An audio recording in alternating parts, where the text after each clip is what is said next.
ನಮಸ್ಕಾರ. ಆರೋಗ್ಯ ರಹಸ್ಯ ವಿಶೇಷ ಕಾರ್ಯಕ್ರಮಕ್ಕೆ ಸ್ವಾಗತ. ನಾನು ಸಿಂಚನ. ಇವತ್ತಿನ ನಮ್ಮ ಈ ಕಾರ್ಯಕ್ರಮದಲ್ಲಿ ಹೆಣ್ಣಿನ ಕಣ್ಣು ಸದಾ ತಂಪಾಗಿಸಲು ಏನು ಮಾಡಬೇಕು ಈ ಬಗ್ಗೆ ತಿಳ್ಕೊಳ್ಳೋಣ. ಈ ಕುರಿತು ತಿಳಿಸಿಕೊಡಲು ಎಂದಿನಂತೆ ಈ ಕಾರ್ಯಕ್ರಮದಲ್ಲಿ ನಮ್ಮೊಂದಿಗಿದ್ದಾರೆ ಶ್ರೀಮಾನ್ ಶ್ರೀ ಪುರುಷೋತ್ತಮ್ ದೇಶಿಕ್ ಗುರೂಜಿಯವರು. ಬನ್ನಿ ಗುರುಗಳನ್ನ ಕಾರ್ಯಕ್ರಮಕ್ಕೆ ಸ್ವಾಗತಿಸೋಣ. ನಮಸ್ಕಾರ ಗುರೂಜಿ, ಕಾರ್ಯಕ್ರಮಕ್ಕೆ ಸ್ವಾಗತ. ನಮಸ್ಕಾರ ಗುರೂಜಿ, ನಾನಾಗಲೇ ಹೇಳ್ದಂಗೆ ಈ ಹೆಣ್ಣಿನ ಕಣ್ಣು ಸದಾ ತಂಪಾಗಿಸಲು ಏನು ಮಾಡಬೇಕು ಅಂತ. ಹರಿ ಓಂ ಶ್ರೀ ಗುರುಭ್ಯೋ ನಮಃ. ಕಣ್ಣು ತಂಪಾಗಿದ್ದಾಗ ಮನಸ್ಸು ತಂಪಾಗಿರುತ್ತೆ, ಒಪ್ಕೋಬೋದಲ್ಲಮ್ಮ? ಹೌದು. ಸದಾ ಇರಬೇಕು, ಯಾವಾಗಲೂ ಒಂದು ಸಲ ಫ್ರೆಶ್ ಆಗಿ ಸ್ನಾನ ಮಾಡಿದಾಗಿರ್ತದೆ ಅಷ್ಟೇ, ಚೆನ್ನಾಗಿ ನಿದ್ದೆ ಮಾಡಿದಾಗಿರುತ್ತೆ ಅಲ್ಲ, ಸದಾ ತಂಪಾಗಿರಬೇಕು. ಹೆಣ್ಣು ತಂಪಾಗಿದ್ದಾಗ ಆರೋಗ್ಯ ಚೆನ್ನಾಗಿದೆ ಅಂತ ಅರ್ಥ, ಹೌದಾ? ಹೌದು. ಅದು ಆರೋಗ್ಯದ ವಿಚಾರಗಳು ಬೇರೆ ಬೇರೆ ಇರ್ಬೋದು, ಅದು ಕಾರಣ ಇದು ಕಾರಣ ಇರ್ತಾ ಇರ್ತಾರೆ, ಅದು ಒಂದು ಕಡೆ ಸೈಡ್ ಇರಲಿ. ಆದರೆ ನಮ್ಮಿಲ್ಲಿರ್ತಕ್ಕಂಥ ವಿಷಯ ಗೌರಿ ಹಬ್ಬ. ಗೌರಿ ಹಬ್ಬದ ಸಂದೇಶ ಆದರೂ ಏನು ಅಂತ ಸ್ವಲ್ಪ ತಿಳ್ಕೊಬೇಕು. ಗೌರಿ ಹಬ್ಬ ಅಂದರೆ ಏನು ಅಂತ ಸುಮ್ಮನೆ ಒಂದು ಹೆಣ್ಮಗಳಾಗಿ ಅಟ್ಲೀಸ್ಟ್ ಏನು ಹೇಳ್ಬೋದಮ್ಮ ನೀನು? ಗೌರಿ ಹಬ್ಬ ಅಂದರೆ ಏನು? ಹೆಣ್ಮಕ್ಳು ಒಂದು ಸೇರೋದು, ಸೌಂದರ್ಯಕ್ಕನುಸಾರವಾಗಿ ಡ್ರೆಸ್ ಮಾಡ್ಕೊಳ್ಳೋದು, ಬಾಗಿನ ಕೊಡೋದು, ಪೂಜೆ ಮಾಡೋದು, ಇದು ಗೌರಿ ಪೂಜೆ ಮಾಡೋದು, ಇದೆಲ್ಲವೂ ಗೌರಿ ಹಬ್ಬದ ಮೂಲತತ್ವ. ಇದೆಲ್ಲವೂ ಸರಿಯೇ, ಆದರೆ ಮನಸ್ಸಿಗೆ ತಂಪಾಗಿರ್ತಕ್ಕಂತಹ ವಿಚಾರ ನಮ್ಗೆ ಸಿಕ್ಕಿದೆಯಾ? ಒಂದು ದಿನದ ಸಡಗರ ಅಲ್ಲ. ಹಾಗಂತ ಹಬ್ಬ ಮಾಡುತ್ತಿರುವ ವಿಚಾರದಲ್ಲಿ ನಾನು ಯಾವತ್ತೂ ಹೇಳ್ತಾ ಇಲ್ಲ. ಪ್ರತಿದಿನದ ಸಡಗರ ಇರಬೇಕಾ, ಒಂದಿನದ ಸಡಗರ ಇರಬೇಕಾ? ಪ್ರತಿದಿನವೂ ಇರಬೇಕು. ಪ್ರತಿದಿನದ ಸಡಗರ ಇರಬೇಕು ಅಂತಂದರೆ ನಮ್ಮ ಸರಿ ಯಾವುದು ತಪ್ಪು ಯಾವುದು ಅಂತ ನಮ್ಗೆ ಅರ್ಥ ಆಗಬೇಕು. ನಮ್ಮ ದೇಹದ ವಿಚಾರ ಆಗಿರ್ಬೋದು, ಮನಸ್ಸಿನ ವಿಚಾರ ಆಗಿರ್ಬೋದು, ವಿಷಯ ಯಾವುದೇ ಆಗಿರ್ಬೋದು. ನಾನು ಸರಿಗಿದ್ದೀನ, ತಪ್ಪಾಗ್ಬಿಟ್ಟಿದ್ದೀನ, ತಪ್ಪಾಗಿ ನಡ್ಕೊಂಡ್ಬಿಡ್ತಾ ಇದ್ದೀನ, ತಪ್ಪಾಗಿ ತಿಳ್ಕೊಂಡಿದ್ದೀನ, ತಪ್ಪಾಗ್ಬಿಡ್ತದ ಅಂದರೆ ಈ ಥರ ಪ್ರಶ್ನೆಗಳಿಗೆ ಉತ್ತರ ಸಿಕ್ಕಿದೆ ಅಂತ ಅನ್ಕೋಬೋದೇನಮ್ಮ? ಇಲ್ಲ ಅಲ್ವಾ? ಇದು ಎಷ್ಟರ ಮಟ್ಟಿಗೆ ಹೋಗ್ತಾ ಇದೆ ಅಂತಂದರೆ, ನಾವು ತಿಳ್ಕೊಳ್ಬೇಕಾಗಿರ್ತಕ್ಕಂತಹ ವಿಚಾರ ಏನಪ್ಪ ಅಂತಂದರೆ, ತಂಪಾಗಿರಬೇಕಾದ್ರೆ ನಾವು ಈ ಮದುವೆ ಅನ್ನೋ ವಿಷಯ ತಗೋಬೇಕಾಗತ್ತೆ. ಉದಾಹರಣೆ ಕೊಡಬೇಕಲ್ಲ. ಈ ರಹಸ್ಯಕ್ಕೆ ಕಾರಣಕರ್ತನಾಗಿರ್ತಕ್ಕಂತಹ ಶ್ರೀಮನ್ನಾರಾಯಣನ ಪಾದ ಕಮಲಗಳಿಗೆ ಕೋಟಿ ಕೋಟಿ ನಮನಗಳನ್ನು ಅರ್ಪಣೆಯನ್ನು ಮಾಡಿ, ಈ ಮದುವೆ ಇಷ್ಟದಂತೆ ಮಾಡಿಕೊಳ್ಳುವ ಮದುವೆ, ಇಷ್ಟಪಟ್ಟು ಮಾಡಿಕೊಳ್ಳುವ ಮದುವೆ, ಇಷ್ಟದಂತೆ ಅಪ್ಪ ಅಮ್ಮ ಮಾಡಿಸೋದು, ಇಷ್ಟಪಟ್ಟು ಮಾಡಿಕೊಳ್ಳುವುದು ಅವರೇ ಮಾಡಿಕೊಳ್ಳೋದು. ಹೌದು. ಈ ಮದುವೆ ಇಷ್ಟಪಟ್ಟು ಮಾಡಿಕೊಳ್ಳುವ ಮದುವೆ ಉತ್ತರ ವಿಚ್ಛೇದನ. ಇಷ್ಟಪಡೋದು ಅವ್ರು ಮಾಡ್ಕೊಳ್ಳೋದು, ತಂದೆ ತಾಯಿ ಮಾಡೋದು, ಎರಡೂ ಮದುವೆಯಲ್ಲಿ ವಿಚ್ಛೇದನ ಆಗ್ತಾ ಇದೆ. ಹೌದು. ಈ ವಿಚ್ಛೇದನ ಇಷ್ಟಪಡುವ ಮದುವೆಯಿಂದ ನಡೆಯುವಂಥ ವಿಚ್ಛೇದನ. ಹಾಗಾದರೆ ಯಾವ ಮದುವೆ ಆಗಬೇಕಿತ್ತು? ಹೌದಲ್ಲ? ಹೌದು ಗುರುಜಿ. ಇಷ್ಟಪಡುವ ಮದುವೆ ವಿಚ್ಛೇದನ, ಅದು ಒಪ್ಕೊಳ್ಳುವಂಥ ವಿಷಯನೇ. ಅದು ನಾನೇನು ಹೇಳ್ತಾ ಇಲ್ಲ, ಪ್ರಾಪಂಚಿಕ ಹೋಗ್ತಾ ಇದೆ. ಇಷ್ಟಪಟ್ಟು ಮಾಡಿಕೊಂಡೆ, ವಿಚ್ಛೇದನ ಆಯಿತು. ಇಷ್ಟಪಟ್ಟು ನನ್ನ ಮಗಳ ಮದುವೆ ಮಾಡಿದೆ, ವಿಚ್ಛೇದನ ಆಯಿತು. ಎರಡರಲ್ಲೂ ವಿಚ್ಛೇದನನೇ ಇದೆ. ಹಾಗಿದ್ದ ಮೇಲೆ ಯಾವ ಮದುವೆ ಆಗಬೇಕಿತ್ತು ಅನ್ನೋದು ಪ್ರಶ್ನೆ ಬೇಕಾಗುತ್ತೆ. ಆರೋಗ್ಯದಾಯಕವಾದ ಮದುವೆ ಆಗಬೇಕು. ಅಂದರೆ ಹೆಂಗೆ ಗುರುಜಿ? ಹೇಳ್ತೀನಿ. ಮದುವೆ ಯಾವುದಾಗಬೇಕು?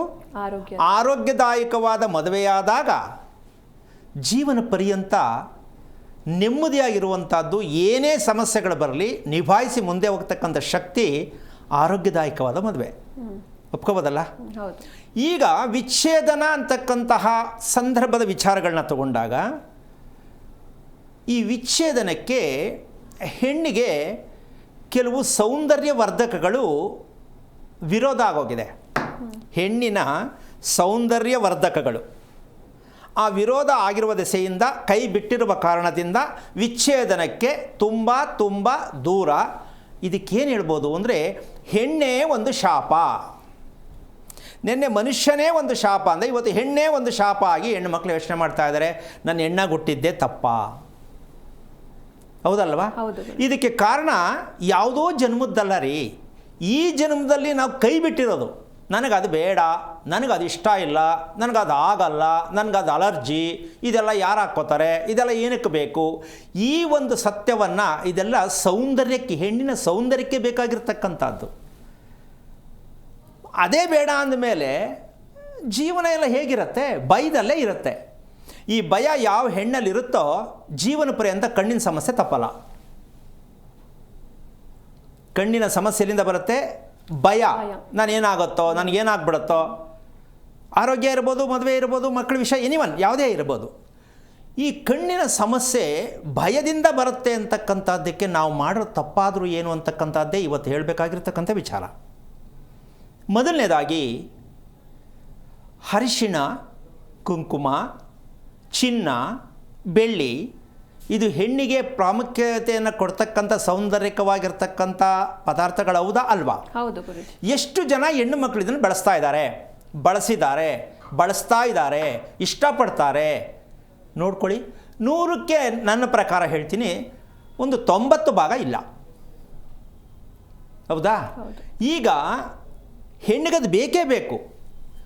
ಇಲ್ಲಿ ಸಮಸ್ಯೆ ಏನಾಗ್ತಾ ಇದೆ ಅಂದರೆ ಹೆಣ್ಣಿಗೆ ಬೇಕು ಅನ್ನೋದು ಸರಿ, ಆದರೆ ಅದು ಸರಿ ಅಂತ ಒಪ್ಕೊಂಡು ಮಾಡ್ಕೊಳ್ಳೋದಾಗಲಿ ಹೇಳೋದಾಗಲಿ ಇಲ್ವಲ್ಲ. ಅದನ್ನು ವರ್ಣನೆಯನ್ನು ಕೊಡೋಣ ಇವತ್ತು. ಕೊಟ್ಟಾಗ ನಾವು ಇವತ್ತು ಗೌರಿ ಪೂಜೆ ಮಾಡೋಕ್ಕೆ ಎಲ್ಲವನ್ನು ತರ್ತೇವೆ. ಅರ್ಶಿನ, ಕುಂಕುಮ, ಬಳೆ, ಬಿಚ್ಚಾಲೆ, ಹೌದಾ? ಇದು ಹೆಣ್ಣಿಗೆ ಸಂಬಂಧಪಟ್ಟಂಥ ಗೌರಿಗೆ ಬಾಗಣ ಕೊಡ್ತಕ್ಕಂತಹ ಹೆಣ್ಣು ಅದು ಆಗಿರಬೇಕು. ಆಗಿರಲ್ಲ, ಗೌರಿಗೆ ಮಾತ್ರ ಕೊಡ್ತೀವಿ.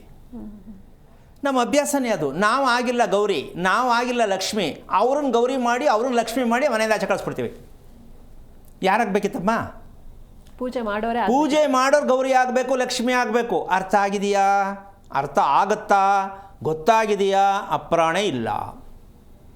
ಯಾಕೆ ಅಂದರೆ ನಾವು ಬಿಟ್ಟಿರ್ತಕ್ಕಂತಹ ಅತಿ ಮುಖ್ಯವಾಗಿರ್ತಕ್ಕಂತಹ ಲಕ್ಷ್ಮೀ ಸ್ವರೂಪವೂ ಹೌದು, ಗೌರಿ ಸ್ವರೂಪವೂ ಹೌದು, ಶಿವನ ಸ್ವರೂಪವೂ ಹೌದು. ಅದನ್ನೇ ನಾವು ಬಿಟ್ಟ ಮೇಲೆ ನಮ್ಗೆ ಯಾವ ಪೂಜೆ ಮಾಡಿ ಏನು ಪ್ರಯೋಜನ? ಆಡಂಬರಕ್ಕೋಸ್ಕರವಾಗಿ ನಾನು ಗೌರಿ ಕೂರಿಸ್ದೆ, ಗಣಪತಿ ಕೂರಿಸ್ದೆ, ನಾನು ಮಾಡಿದೆ, ಬಾಗಣ ಕೊಟ್ಟೆ, ಈ ಶೋ ತಗೊಳ್ಳೋಕ್ಕಷ್ಟೇ ನಡೀತಾ ಇದೆಯೇ ಹೊರತು ಯಾವ ಹೆಣ್ಣಿಗೆ ನೆಮ್ಮದಿಯಾಗಿ ಆರೋಗ್ಯವಾಗಿ ಭಯವಿಲ್ಲದ ರೀತಿಯಲ್ಲಿ ಬದುಕ್ತಾ ಇದ್ದೀನಿ ಅಂತಕ್ಕಂಥದ್ದು ತುಂಬ ಬೆರಳೆಣಿಕೆ ಎಷ್ಟು ಅಂತ ಹೇಳಬಹುದು. ಇಲ್ಲವೇ ಇಲ್ಲ ಅಂತ ಹೇಳಕ್ಕೆ ಬರಲ್ಲ, ಬೆರಳೆಣಿಕೆ ಎಷ್ಟಿದ್ದಾರೆ, ಹೌದಾ?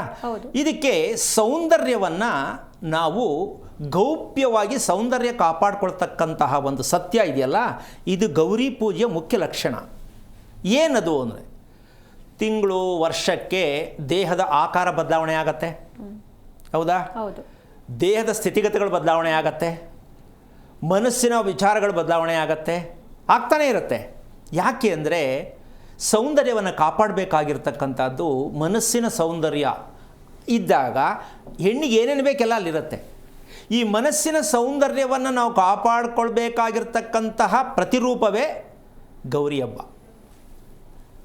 ನೀವೇನು ಗ್ರ್ಯಾಂಡಾಗಿ ಮಾಡಿದ್ರಿ, ಎಷ್ಟು ಜನಕ್ಕೆ ಬಾಣ ಕೊಟ್ರಿ, ಏನೇನು ಮಾಡಿದ್ರಿ, ಅದೆಲ್ಲ ಮುಖ್ಯ. ನಿಮ್ಮ ದೇಹ ಮನಸ್ಸು ಎಲ್ಲಿದೆ, ಹೇಗಾಗಿದೆ ಅಂತಕ್ಕಂಥ ರಹಸ್ಯವಾಗಿರ್ತಕ್ಕಂಥ ತಂತ್ರಗಾರಿಕೆ ಅಂತಲೂ ಕೂಡ ಹೇಳ್ಬೋದು. ತಂತ್ರಗಾರಿಕೆ ಅಲ್ಲ, ಅದು ನಿಜಕ್ಕೂ ಪ್ರಕೃತಿದತ್ತವಾಗಿರ್ತಕ್ಕಂತಹ ಒಂದು ಪವಿತ್ರವಾಗಿರ್ತಕ್ಕಂತಹ ದೇಹ ಮತ್ತು ಮನಸ್ಸನ್ನು ನೆಮ್ಮದಿಯಾಗಿ ಖುಷಿಯಾಗಿಡೋದಕ್ಕೆ ಇದು ಬೇಕಾಗತ್ತೆ.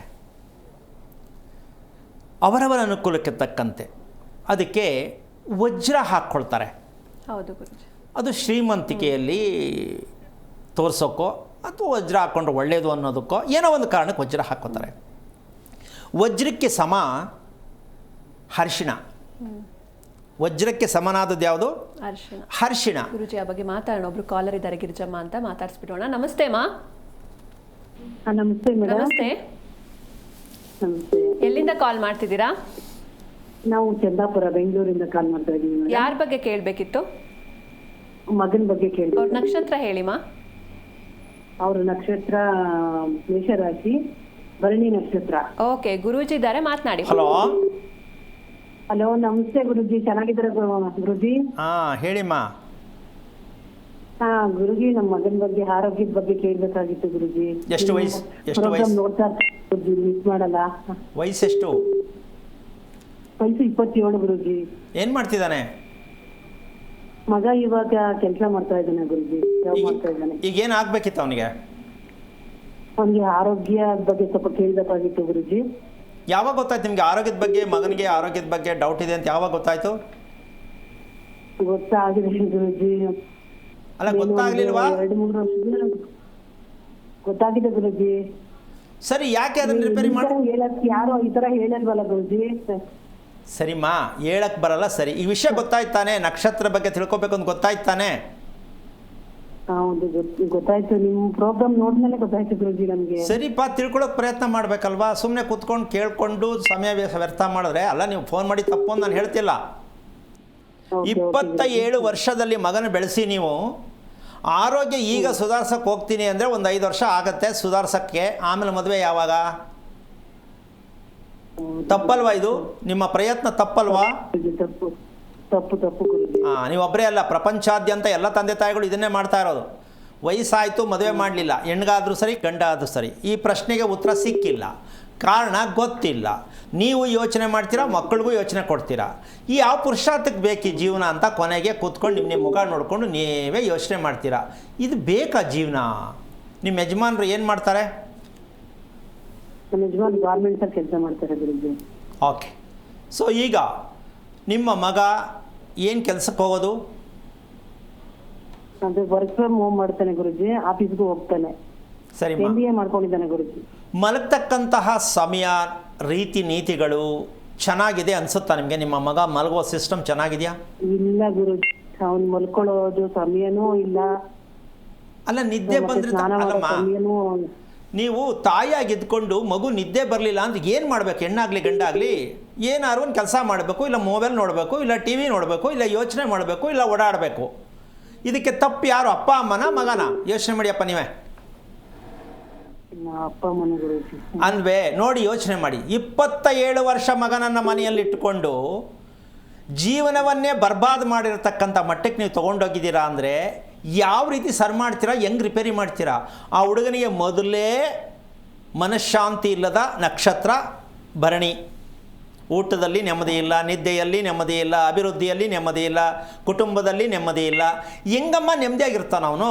ಆ ನೆಮ್ಮದಿ ಸರಿ ಮಾಡಿದ್ರೆ ನೀವು ಮದುವೆ ಮಾಡೋಕ್ಕೋ ಇನ್ನೊಂದಕ್ಕೋ ಕೇಳಿದ್ರೆ ಏನು ಪ್ರಯೋಜನ? ನಿಮ್ಮ ಯಜಮಾನ್ರಿಗೆ ಇದ್ರ ಬಗ್ಗೆ ನಂಬಿಕೆ ಇಲ್ವಾ? ನಂಬಿಕೆ ಇದೆ ಗುರುಜಿ, ಅವ್ರು ಅಷ್ಟೊಂದು ತಲೆ ಕೆಡಿಸ್ಕೊಳ್ಳಲ್ಲ ಗುರುಜಿ. ಮಕ್ಕಳ ಬಗ್ಗೆ, ನಮ್ಮ ಬಗ್ಗೆನೂ ಅಷ್ಟೇ. ತಲೆ ಕೆಡಿಸ್ಕೊಳ್ಳಲ್ಲ ಅಂದರೆ ಮದುವೆ ಮಾಡಿಕೊಂಡು ಸಂಸಾರ ಮಾಡಿಕೊಂಡು ಮಕ್ಕಳು ಬೆಳೆಸಿ ಹೆಂಗಪ್ಪ ಮಾಡೋದು? ನೀವು ಹಿಂಗೆ ಬಿಟ್ಟುಬಿಟ್ರೆ ಹೆಂಗೆ? ಮೊದಲಿಂದನೇ ಟೈಟ್ ಮಾಡ್ಕೊಂಡು ಬರಬೇಕಿತ್ತು. ಅದು ನಾನು ಹೇಳುವಂಥ ವಿಷಯ ಅಲ್ಲ. ಒಂದು ಹೆಂಡತಿ, ಒಂದು ನಿಮಿಷ, ಒಂದು ಹೆಂಡತಿ ಹೇಳಿದ ಮಾತು ಗಂಡ ಕೇಳ್ತಾ ಇಲ್ಲ ಅಂದರೆ ಇದಕ್ಕೇನಾದ್ರು ರಿಪೇರಿ ಮಾಡಬೇಕು, ಮಾಡ್ಕೋಬೇಕು ಅಂತ ನಿಮ್ಗೆ ಗೊತ್ತಾಗಿಲ್ವಾ? ಇರೋದೇ ಹಿಂಗೆ ಅಂತ ಬಿಟ್ಬಿಟ್ರಾ? ಏನ್ ಮಾಡೋದು ಗುರುಜಿ, ಹೇಳಿದ್ರೆ ಕೇಳೋ ಪರಿಸ್ಥಿತಿನೇ ಇಲ್ಲ ಅವರು. ಈಗೆಲ್ಲಿ ಕೇಳ್ತಾರೆ? ಮದುವೆಯಾಗಿ 30 ವರ್ಷ ತತ್ರ ಕೇಳೋದಿಲ್ಲ ಬಂತು. ಓಕೆ, ನೀವೇನು ಮಾಡಬೇಕು ಇವಾಗ ಅಂದರೆ ನಿಮ್ಮ ಮಗನಿಗೆ ಬುದ್ಧಿ ಹೇಳೋದ್ರಿಂದ, ದೇವ್ರ ಪೂಜೆ ಮಾಡಿಸೋದ್ರಿಂದ, ಹೋಮ ಪೂಜೆ ಮಾಡಿಸೋದ್ರಿಂದ ಏನೆಲ್ಲ ಆಗಲ್ಲ. ಅವನ ದೇಹದ ಬಗ್ಗೆ, ಅವನು ಊಟ ಮಾಡ್ತಕ್ಕಂಥದ್ದು ಹರಗದೇ ಇರತಕ್ಕಂಥ ಸ್ಟೇಜ್ ಮೊದಲು. ಹರಗಲಿಲ್ಲ ಅಂತಂದ ಮೇಲೆ ಮಿಕ್ಕದೆಲ್ಲ ಎಲ್ಲ ಹಿಂದಕ್ಕೆ ಹೋಗುತ್ತೆ. ಸೊ ನಿದ್ದೆ ಬರಲ್ಲ. ಇದು ವೆರಿ ಸಿಂಪಲ್ ಅಂತ ಹೇಳ್ಕೊಂಡ್ರು. ಇದು ಸರಿ ಮಾಡ್ಕೊಳ್ಳೋಕ್ಕೆ ಸಾಕಷ್ಟು ವರ್ಷಗಳು ಬೇಕಾಗತ್ತೆ.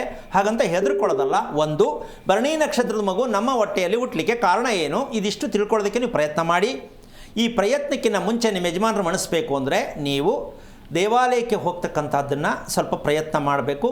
ಎಷ್ಟು? ಒಂದು 5 ದಿವಸ ದೇವಸ್ಥಾನಕ್ಕೆ ಹೋಗಿ ಬೆಳಗ್ಗೆನೋ ಸಂಜೆನೋ ಅಲ್ಲೊಂಚೂರು ಸೇವೆ ಮಾಡಿ, ಭಗವಂತ ನಂಗೆ ದಾರಿ ತೋರಿಸಪ್ಪ, ನಮ್ಮ ಮನೇಲಿ ಒಂದು ಪರಿವರ್ತನೆ ಆಗಲಿ ಅಂತ ಪ್ರಾರ್ಥನೆ ಮಾಡ್ಕೊಳ್ಳಿ. ಆ ಪ್ರಾರ್ಥನೆಯ ಮೂಲಕವಾಗಿ ನಿಮ್ಮ ಯಜಮಾನರಿಗೆ ಸ್ವಲ್ಪ ಮನಸ್ಸು ಪರಿವರ್ತನೆ ಆದರೆ ನಮ್ಮ ಮಗನ ಬಗ್ಗೆ, ನಮ್ಮ ಕುಟುಂಬದ ಬಗ್ಗೆ ತಿಳ್ಕೊಳ್ಳೋಣ ಅಂತ ಪ್ರಯತ್ನ ಮಾಡಿ. ತಾಯಿ, ಯೋಚನೆ ಮಾಡಬೇಡಿ, ಭಯ ಬೀಳಬೇಡಿ, ಪ್ರಯತ್ನ ಮಾಡಿ ಹೇಳ್ಕೊಡೋಣ. ಒಳ್ಳೆಯದಾಗಲಿ. ಓಕೆ, ಧನ್ಯವಾದ ಗಿರಿಜಮ್ಮ ಅವರೇ ಕರೆ ಮಾಡಿದ್ದಕ್ಕೆ. ಇನ್ನೊಬ್ರು ಕಾಲರ್ ಇದ್ದಾರೆ ಗುರೂಜಿ, ನಿಂಗಪ್ಪ ಅಂತ ಮಾತಾಡ್ಸೋಣ. ನಮಸ್ತೆ. ನಮಸ್ಕಾರ. ನಮಸ್ಕಾರ. ನಮಸ್ತೆ, ಯಾರ ಬಗ್ಗೆ ಕೇಳಬೇಕಿತ್ತು? ನಾವು ನಮ್ಮ ಬಗ್ಗೆನೇ ಕೇಳಬೇಕತ್ರಿ. ನಿಮ್ಮ ನಕ್ಷತ್ರ ಹೇಳಿ ಸರ್. ನಮ್ದು ಅನುರಾಧ ನಕ್ಷತ್ರ ಬರ್ತಾರೆ. ಹೆಸರು ಲಿಂಗಪ್ಪ ಅಂತೇಳಿ. ಗುರೂಜಿ ಇದ್ದಾರೆ, ಮಾತನಾಡಿ. ಹಲೋ, ನಮಸ್ಕಾರ ಗುರೂಜಿ. ನಾರಾಯಣ, ಏನು ಮಾಡ್ತಾ ಇದ್ದೀರಾ ತಾವು? ನಾವು ಲಿಂಗಪ್ಪ ಅಂತ ಹೇಳಿ ನಾವು ವ್ಯವಸಾಯ ಮಾಡ್ತಾ ಇದೀವಿ. ವ್ಯವಸಾಯ? ವ್ಯವಸಾಯ ಮಾಡ್ತಾ ಇದೀವಿ. ಏನು ಓದಿದ್ದೀರಾ ಲಿಂಗಪ್ಪ? ಏನು ಓದಿದ್ದೀರಾ? ನಾವು PUC ಓದಿದ್ವಿ. ಏನು ಆಗ್ಬೇಕಿತ್ತು ಇವಾಗ? ಏನಿಲ್ಲ, ನಮ್ದು ಏಳಿಗೆ ಇಲ್ಲ. ನಮ್ಮ ಜೀವನದಾಗ ಏಳಿಗೆ ಅಂತ ಬಂದಿಲ್ಲ. ನಿಮ್ಮ ತಂದೆಯಲ್ಲಿ? ನಿಮ್ಮ ತಂದೆ? ನಮ್ಮ ತಂದೆ ತೀರ್ಕೊಂಡಿದ್ದಾರೆ. ಎಷ್ಟು ವರ್ಷ ಆಯ್ತು? 25 ವರ್ಷ ಆಯ್ತು. ಏನಾಗಿತ್ತು ಅಪ್ಪಂಗೆ? ಅಪ್ಪರಿಗೆ ಅವ್ರಿಗೆ ಕರೆಂಟ್ ಶಾಕ್ ಹೊಡೆದ ಹೊಲದಲ್ಲಿ ತೀರ್ಕೊಂಡಿದ್ದಾರೆ. ಅವ್ರನ್ನ ಎಲ್ಲ ಹಾಕಿದ್ರಿ? ಹೊಲದಲ್ಲಿ ಯಾವ ಜಾಗದಲ್ಲಿ ಹಾಕಿದ್ರಿ? ಅವ್ರನ್ನ ಇದು ಸ್ಮಶಾನದಲ್ಲಿ ನಾವು ಸುರ್ತವ್ರಿ ನಮ್ಮಲ್ಲಿ. ಅದನ್ನ ನಾವು ಮತ್ತೆ ಅಲ್ಲೊಂದು ಗದಿಗೆ ಮಾಡಿದ್ವಿ. ಅದನ್ನ ಗದಿಗೆನ ತೆಗೆದು ಮತ್ತೆ ಅವ್ರದೊಂದು ಇದನ್ನ ಶೇಖರಣೆ ಮಾಡಿದ್ವಿ. ಅವ್ನ ಹೊಳಿಲಿ ಕೂಡ್ಸಿದ್ವಿ. ನಮ್ಮ ಮಂದಿ ಮಾಡಬಾರ್ದು ಅಂತೇಳಿ ಹೊಳೆ ಒಳಗೆ ಹಾಕಿದ್ವಿ. ಅದೊಂದು ಘಟನೆ ಆಗಿತ್ತು ರೀ. 25 ವರ್ಷದಿಂದ 1999ರಲ್ಲಿ ಆಗಿತ್ತು ಅದು. ನಿಮ್ಮ ತಂದೆಗೆ ಎಷ್ಟು ವಯಸ್ಸಾಗಿತ್ತು ಅವಾಗ? ಅವಾಗ ಅವ್ರಿಗೊಂದು 38 ಇರ್ಬೋದು. 38 ಇರ್ಬೋದು. ಅವ್ರಿಗೆ 38 ವರ್ಷ. ಹೌದು 38ರಿಂದ 40 ವರ್ಷ ಇದೆ. ನಿಮ್ಗೆ? ನನಗೀಗ 44. ಅಲ್ಲ, ಆಗ ಅಪ್ಪ ಸತ್ತಾಗ ಅವಾಗ ನನಗೆ 18 ವರ್ಷ. ಓಕೆ, ನಿಮಗೆ ಯೋಚನೆ ಬರಲಿಲ್ವಾ ನಮ್ಮ ತಂದೆ ಇಷ್ಟು ಬೇಗ ಹೋದರು, ನಮ್ಮ ಅಮ್ಮಂದು ಎಷ್ಟು ಸಮಸ್ಯೆ ಆಯಿತು, ನಾವು ಏನೋ ಅವರಿಂದ ಏನು ಪಡ್ಕೊಳಕ್ಕಾಗಲಿಲ್ಲ, ನಮಗೂ ಅವ್ರು ಏನೂ ಮಾಡಲಿಲ್ಲ, ಹೊರಟೋದ್ರಲ್ಲ ಅಂತ ಮನ್ಸಿಗೆ ಬೇಜಾರಾಗಿಲ್ವ ನಿಮಗೆ? ಹಲೋ ಹಲೋ ಏನೇ ಮಾಡಕ್ಕೂ ವ್ಯವಸಾಯ ಕಾಣಲಿಲ್ಲ. ಅದು ಆಮೇಲೆ ಏನೇ ಮಾಡೋಕ್ಕೋ ಹೋಗಲಿ, ನಿಮ್ಮ ತಂದೆಗೆ ಏನು ಮಾಡೇ ಇಲ್ವಲ್ಲಪ್ಪ, ನೀವು ಏನು ಮಾಡಿಲ್ಲ, ಏನು ಕೊಟ್ಟಿಲ್ಲ, ಎಲ್ಲಿಂದ ಒಳ್ಳೇದಾಗತ್ತೆ ನಿಮಗೆ? ನಿಮ್ಮ ಅಪ್ಪ ಹೋಗಿದ್ದೆ ದುರ್ಮರಣ. ಹೌದು. ಆ ದುರ್ಮರಣಕ್ಕೆ ಪ್ರಾಯಶ್ಚಿತ್ತ ಬೇಡವಾ? ಯಾಕೆ ಈ ಥರ ಆಯಿತು, ನಮ್ಮ ಕುಟುಂಬದಲ್ಲಿ ಏನು ಸಮಸ್ಯೆ ಇತ್ತು ಅಂತ ಹೀಗೆ ಹೋದರು.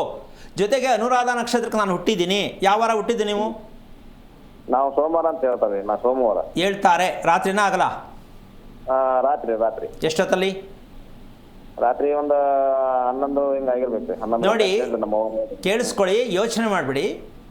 ಹೌದು. ಸಂಜೆ 6:30 7 ಗಂಟೆ ಮೇಲೆ ಹುಟ್ಟುವಂತಹ ಹೆಣ್ಣಾಗಲಿ ಗಂಡಾಗಲಿ ಮಗು ಹುಟ್ಟಿದರೆ ಕುಟುಂಬದಲ್ಲಿ ಎಲ್ಲ ಕತ್ತಲ್ಲಿ ಕೂತ್ಕೊಂಡು ಯೋಚನೆ ಮಾಡುವಂಥ ವಂಶ. ನಿಮ್ಮ ಅಪ್ಪನ ಮನೆ ವಂಶನೂ ಅಷ್ಟೇ, ನಿಮ್ಮ ಅಮ್ಮನ ಮನೆ ವಂಶನೂ ಅಷ್ಟೇ. ಕತ್ತಲ್ಲಿ ಕೂತ್ಕೊಂಡಿದ್ದಾರೆ ಪಾಪ, ಅವ್ರಿಗೆ ಊಟ ಇಲ್ಲ, ಏನೂ ಕೊಟ್ಟಿಲ್ಲ ನೀವು. ನಿಮ್ಮ ಅಪ್ಪನ ಮನೇಲೂ ಇಲ್ಲ, ನಿಮ್ಮ ಅಮ್ಮನ ಅಪ್ಪನ ಮನೇಲೂ ಇಲ್ಲ, ನೀವು ಹುಟ್ಟಿದ ಮೇಲೂ ನೀವು ಮನೇಲಿ ಮಾಡಿಲ್ಲ. ಇದಕ್ಕೆ ಅನುಸಾರವಾಗಿ ನೀವು ಅನುರಾಧ ನಕ್ಷತ್ರಕ್ಕೆ ಬಂದಿರುವ ಕಾರಣ ಶನೇಶ್ವರ ಸ್ವಾಮಿ ದುಃಖವನ್ನು ಕೊಡ್ತಕ್ಕಂತಹ ಒಂದು ಸರ್ಟಿಫಿಕೇಟ್ ನಿಮ್ಮ ಮೂಲಕ ಕಳಿಸಿದ್ದಾರೆ. ತಿಳ್ಕೊಳಪ್ಪ ಮೂರ್ಖ, ಇದನ್ನು ರಿಪೇರಿ ಮಾಡ್ಕೋ ಅಂತ. ನೀವು ಧೈರ್ಯ, ಬುದ್ಧಿ, ಆಸ್ತಿ ಎಲ್ಲ ಇದ್ರೂ ಕೂಡ ಏನೂ ಇಲ್ಲದ ರೀತಿಯಲ್ಲಿ ಅಲೆಮಾರಿಗಳ ರೀತಿಯಲ್ಲಿ ಇರಬೇಕು. ಬುದ್ಧಿ ಬೇಕಾದಷ್ಟಿರುತ್ತೆ. ಅನುರಾಧ ನಕ್ಷತ್ರಕ್ಕೆ ಎಲ್ಲ ವಿಚಿತ್ರವಾದ ಬುದ್ಧಿ ಇದೆ, ಪ್ರಯೋಜನ ಇಲ್ಲ. ತಲೆ ಮೇಲೆ ಗೊಬ್ಬರ ಹಾಕ್ಕೊಂಡು ಕಲ್ಲು ಹೊತ್ಕೊಂಡು ಓಡೋ ನಕ್ಷತ್ರ ಯಾವುದು ಅಂದರೆ ಅನುರಾಧ ನಕ್ಷತ್ರನೇ. ನೋಡಕ್ಕೆ ಮಾತ್ರ ಪಾಪ ಜ್ಯೋತಿಷಿಗಳು ಮಹಾನ್ ನಕ್ಷತ್ರ ಅಂತಾರೆ, ಅವ್ರನ್ನೇ ಕೇಳಬೇಕು ಎಲ್ಲದೇ ಮಹಾನ್ ಅಂತ.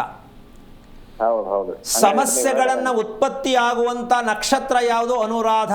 ಇದಕ್ಕೆ ಬೇಕಾದಷ್ಟು ಲಕ್ಷಗಟ್ಟಲೆ ವಿಚಾರವನ್ನು ಕೊಡ್ಬೋದು. ನೀವು ಯೋಚನೆ ಮಾಡೋದನ್ನು ಬಿಟ್ಟು ಮೊದಲು ನಿಮ್ಮ ತಂದೆಗೆ ಮಾಡಬೇಕಾದ ಪ್ರಾಯಶ್ಚಿತ್ತವನ್ನು ಮಾಡ್ತಕ್ಕಂಥ ವಿಚಾರವನ್ನು ಮೊದಲು ತಿಳ್ಕೊಳ್ಳೋ ಪ್ರಯತ್ನ ಮಾಡಿ. ನೀವು ದುಡ್ಡು, ನೆಮ್ಮದಿ, ಮದುವೆ, ಆರೋಗ್ಯ, ಮನೆ ಕಟ್ಟೋದು, ಸೈಟು, ಆಸ್ತಿ ಯಾವುದ್ರ ಬಗ್ಗೆ ನೀವು ಯೋಚನೆ ಮಾಡಬೇಡಿ. ಅದೊಂದು ಅಕೌಂಟ್ ಓಪನ್ ಮಾಡ್ಕೊಳ್ಳಿ.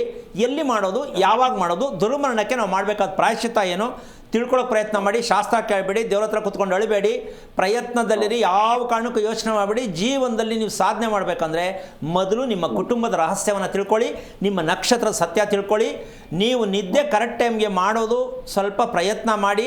ನಿದ್ದೆ ಎಲ್ಲ ಉಚ್ಚಾಬಟ್ಟೆ ಹೆಂಗೆ ಬೇಕು ಹಂಗೆಲ್ಲ ಬ್ಯಾಲೆನ್ಸ್ ಮಾಡ್ಕೊತಾ ಇದ್ದೀರಾ, ಹೌದಾ ಅಲ್ವಾ? ನಿದ್ದೆ ಮಾತಲ್ರಿ ಎಲ್ಲ ಇದು ಆಗತ್ತೆ. ಅಲ್ಲೆಲ್ಲ ಒಂದು ನಿಮಿಷ, ಕರೆಕ್ಟ್ ಟೈಮ್ಗೆ ಒಂದೇ ಟೈಮ್ಗೆ ನಿದ್ದೆ ಮಾಡೋಕ್ಕಾಗ್ತಿದೆ, ಮಲಗೋಕ್ಕಾಗ್ತಾ ಇದೆಯಾ ಅಂತ ಕೇಳ್ತೀನಿ. ಮಲಗ್ತೇನ್ರಿ ನಾನೇನು. ಅಲ್ಲ, ನಿಗದಿಯಾದ ಸಮಯ 9 ಗಂಟೆಗೆ ಮಲಗಬೇಕು, 9 ಗಂಟೆಗೆ ಮಲಗ್ತೀರಾ? ಮಲಗ್ತೇನ್ರಿ. ಬೆಳಗ್ಗೆ ಹೇಳೋದು? ಬೆಳಗ್ಗೆ ನಾನು 5 ಗಂಟೆ ಹೇಳ್ತೀನಿ, 5:30 ಹೇಳ್ತೀನಿ, ಮತ್ತೆ 5 ಗಂಟೆ ಮೇಲೆ ಹೇಳ್ತೀನಿ. ಈಗಲೇ ಹೇಳಿದ್ರು ನೋಡಿ, 5 ಗಂಟೆಗೆ ಹೇಳ್ತೀನಿ, 5:30 ಹೇಳ್ತೀನಿ. ಇದೆಲ್ಲ ಜೀವನ. ನೀವೇನೇ ತಿಪ್ಪುರ್ಲಾಗ ಹಾಕಿದ್ರು ಅನುರಾಧ ನಕ್ಷತ್ರ ಸಮೀಪ್ರಜ್ಞೆ ಸಿಕ್ಕಲ್ಲ. ಅನ್ಕೊಳ್ಳೋದೆ ಒಂದು, ಆಗೋದೆ ಒಂದು, ಹೇಳೋದೆ ಒಂದು, ನಡ್ಕೊಳ್ಳೋದೆ ಒಂದು. ಜೀವನ ಎಲ್ಲ ಹಿಂಗೆ ಅತಂತ್ರ ಸ್ಥಿತಿಯಲ್ಲೇ ಇರ್ತಕ್ಕಂಥದ್ದು. ಬುದ್ಧಿ ಮಾತ್ರ ಊರಿಗೆಲ್ಲ ಹಂಚುವಷ್ಟಿರುತ್ತೆ. ಏನು ಪ್ರಯೋಜನ? ನೀವು ಫಸ್ಟು ಇವೆಲ್ಲ ಭಗವಂತ ಕೊಟ್ಟಿರ್ತಕ್ಕಂಥದ್ದು ತಿಳ್ಕೊಳ್ಳಿ ಅಂತ. ತಿಳ್ಕೊಳ್ಳದೆ ಇದ್ರೆ ತಪ್ಪಾಗಿದೆ. ಅದು ಬಿಟ್ಟು ಇನ್ನೇನು ಇಲ್ಲ. ಮಾಡೋದ್ರದ್ದು ಏನೋ ಮಾಡಿಬಿಟ್ಟಿದ್ದೀರಿ ಅಂತ ಹೇಳ್ತಿಲ್ಲ. ನಿಮ್ಮ ಬಗ್ಗೆ, ನಿಮ್ಮ ಕುಟುಂಬದ ಬಗ್ಗೆ ತಿಳ್ಕೊಳ್ಳೋಕೆ ಪ್ರಯತ್ನ ಮಾಡಿ. ಒಳ್ಳೆಯದಾಗಲಿ. ಓಕೆ, ಧನ್ಯವಾದ ನಿಂಗಪ್ಪ ಅವರೇ ಕರೆ ಮಾಡಿದ್ದಕ್ಕೆ. ಗುರೂಜಿ, ಇನ್ನು ವಜ್ರಕ್ಕೆ ಸಮಾನವಾದದ್ದು ಅರಿಶಿನ ಅಂತ ಹೇಳ್ತಾ ಇದ್ರಿ, ಅದನ್ನು ಮುಂದುವರಿಸಿ. ಈಗ ನಾವು ಅರಿಶಿಣವನ್ನು ಹಚ್ಕೋಬೇಕಾದ್ರೆ ಅರಿಶಿಣದಿಂದ ಏನು ನಮಗೆ ಉಪಯೋಗ? ಜನ್ಮಾಂತರದ್ದು ನನಗಿಂತ ಗಂಡ ಸಿಕ್ಕಬಿಟ್ಟ, ಅಥವಾ ನನಗೆ ಮದುವೆ ಆಗಲಿಲ್ಲ, ಅಥವಾ ಮಗು ಆಗಲಿಲ್ಲ, ನನ್ನ ಜೀವನದಲ್ಲಿ ಯಾವ ನೆಮ್ಮದಿ ಇಲ್ಲ, ಇದಕ್ಕೇನೋ ಒಂದು ಶಾಪ ಇರ್ಬೋದು, ಏನೋ ತಪ್ಪಾಗಿರ್ಬೋದು ಅಂತ ಯೋಚನೆ ಮಾಡ್ತಾರೆ. ಈ ಯೋಚನೆ ಬರೋದೇ ಯಾರು ಅರಿಶಿಣ ಬಳಸ್ತಾ ಇಲ್ವೋ ಅವರಿಗೆ ಇದಿರುತ್ತೆ. ಈ ರೋಗಕ್ಕೆ ಔಷಧಿ ಇಲ್ಲ. ಅರಿಶಿಣದಿಂದ ಏನು ಪಾರಾಗತ್ತೆ ಮನುಷ್ಯ, ಹೆಣ್ಣಾಗಲಿ ಗಂಡಾಗಲಿ ಅಂದರೆ ಸರ್ಪದೋಷ ನಿವಾರಣೆ ಅರಿಶಿಣ ಹಚ್ಚುವುದರಿಂದ ನಿವಾರಣೆ ಆಗತ್ತೆ. ಶಾಸ್ತ್ರ ಹೇಳೋರು ಸುಬ್ರಹ್ಮಣ್ಯಕ್ಕೆ ಹೋಗಿ ಬನ್ನಿ, ಕುಕ್ಕೆ ಸುಬ್ರಹ್ಮಣ್ಯಕ್ಕೆ ಹೋಗಿ ಬನ್ನಿ, ಘಾಟಿ ಸುಬ್ರಹ್ಮಣ್ಯಕ್ಕೆ ಹೋಗಿ ಬನ್ನಿ ಅಂತ ಹೇಳ್ತಾರೆ. ಆದರೆ ದಿನಚರಿಯಲ್ಲಿ ಹೆಣ್ಣು ಪಾಲನೆ ಮಾಡಬೇಕಾದದ್ದನ್ನು ಪಾಲನೆ ಮಾಡದೇ ಇದ್ದಾಗ ಯಾವ ಕ್ಷೇತ್ರಕ್ಕೆ ಹೋದ್ರೂ ಮದುವೆಗಳಾಗಲ್ಲ, ಮದುವೆ ಆದರೆ ಉಳಿಯಲ್ಲ, ಜೀವನದಲ್ಲಿ ನೆಮ್ಮದಿ ಇಲ್ಲ, ಮತ್ತು ಅರಿಶಿಣ ಕುಂಕುಮ ಹತ್ರ ತಗೊಳ್ಳಲ್ಲ. ಅಂದ ಮೇಲೆ ಈ ಬದುಕು ಯಾಕೆ? ಅರಿಶಿಣ ಎಷ್ಟು ಕೋಟಿ ರೂಪಾಯಿ ಆಗ್ಬೋದು. ದೇಹದಲ್ಲಿರ್ತಕ್ಕಂಥ ವಿಷವನ್ನು ತೆಗೆಯುತ್ತೆ ಅದು. ಹೌದು.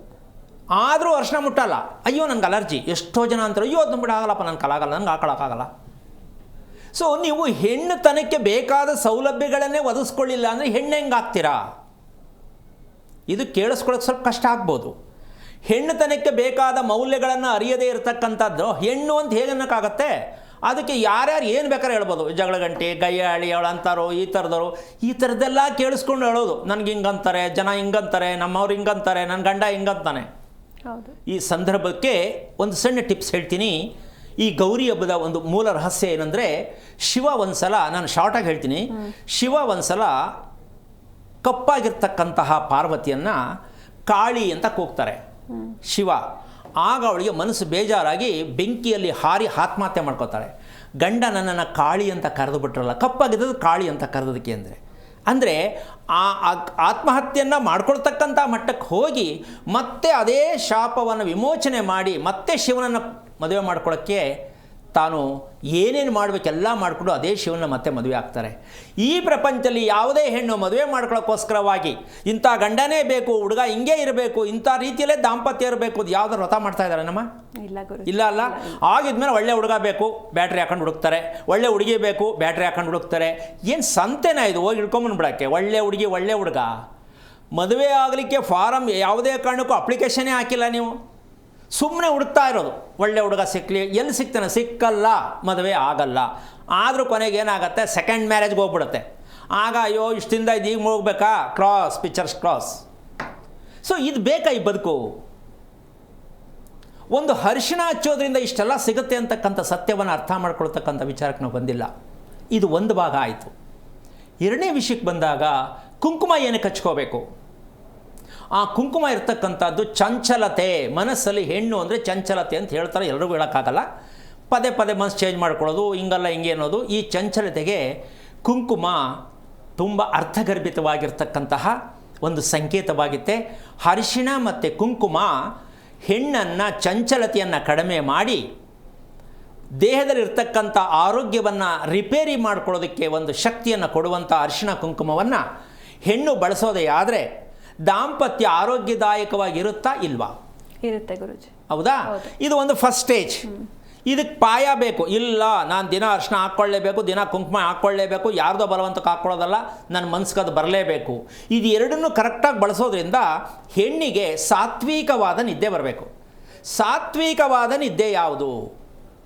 ಇದು ಅರಿಶಿಣ ಕುಂಕುಮದಿಂದ ಸಿಗ್ತಕ್ಕಂಥದ್ದು ಸಾತ್ವಿಕವಾದ ಒಂದು ನಿದ್ದೆ, ಅದು ಹೆಣ್ಣಿಗೆ.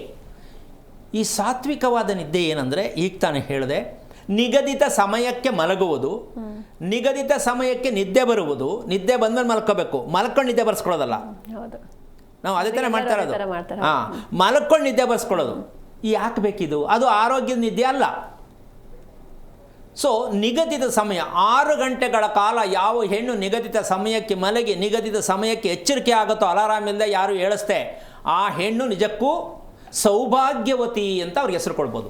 ಖಂಡಿತ ಗುರುಜಿ. ಬಗ್ಗೆ ಮಾತಾಡೋಣ. ಒಬ್ರು ಕಾಲರ್ ಇದ್ದಾರೆ, ಸಾಗರದಿಂದ. ನಾಗರಾಜ್ ಅಂತ ಮಾತಾಡ್ಸ್ಬಿಡೋಣ. ನಮಸ್ತೆ. ನಮಸ್ತೆ. ನಮಸ್ತೆ. ಯಾರ ಬಗ್ಗೆ ಕೇಳಬೇಕಿತ್ತು? ನನ್ನ ಮಗಳ ಬಗ್ಗೆ ಕೇಳಬೇಕಾಯ್ತು, ಮದುವೆ ಬಗ್ಗೆ. ಅವ್ರ ನಕ್ಷತ್ರ ಹೇಳಿ ಸರ್. ನಕ್ಷತ್ರ ಉತ್ತರಾಷಾಢ. ಉತ್ತರಾಷಾಢ. ಓಕೆ, ಗುರುಜಿ ಇದ್ದಾರೆ, ಮಾತನಾಡಿ. ಹಲೋ. ಹಲೋ, ನಮಸ್ಕಾರ ಗುರುಜಿ. ನಾರಾಯಣ, ಎಷ್ಟು ವಯಸ್ಸು ಮಗಳಿಗೆ?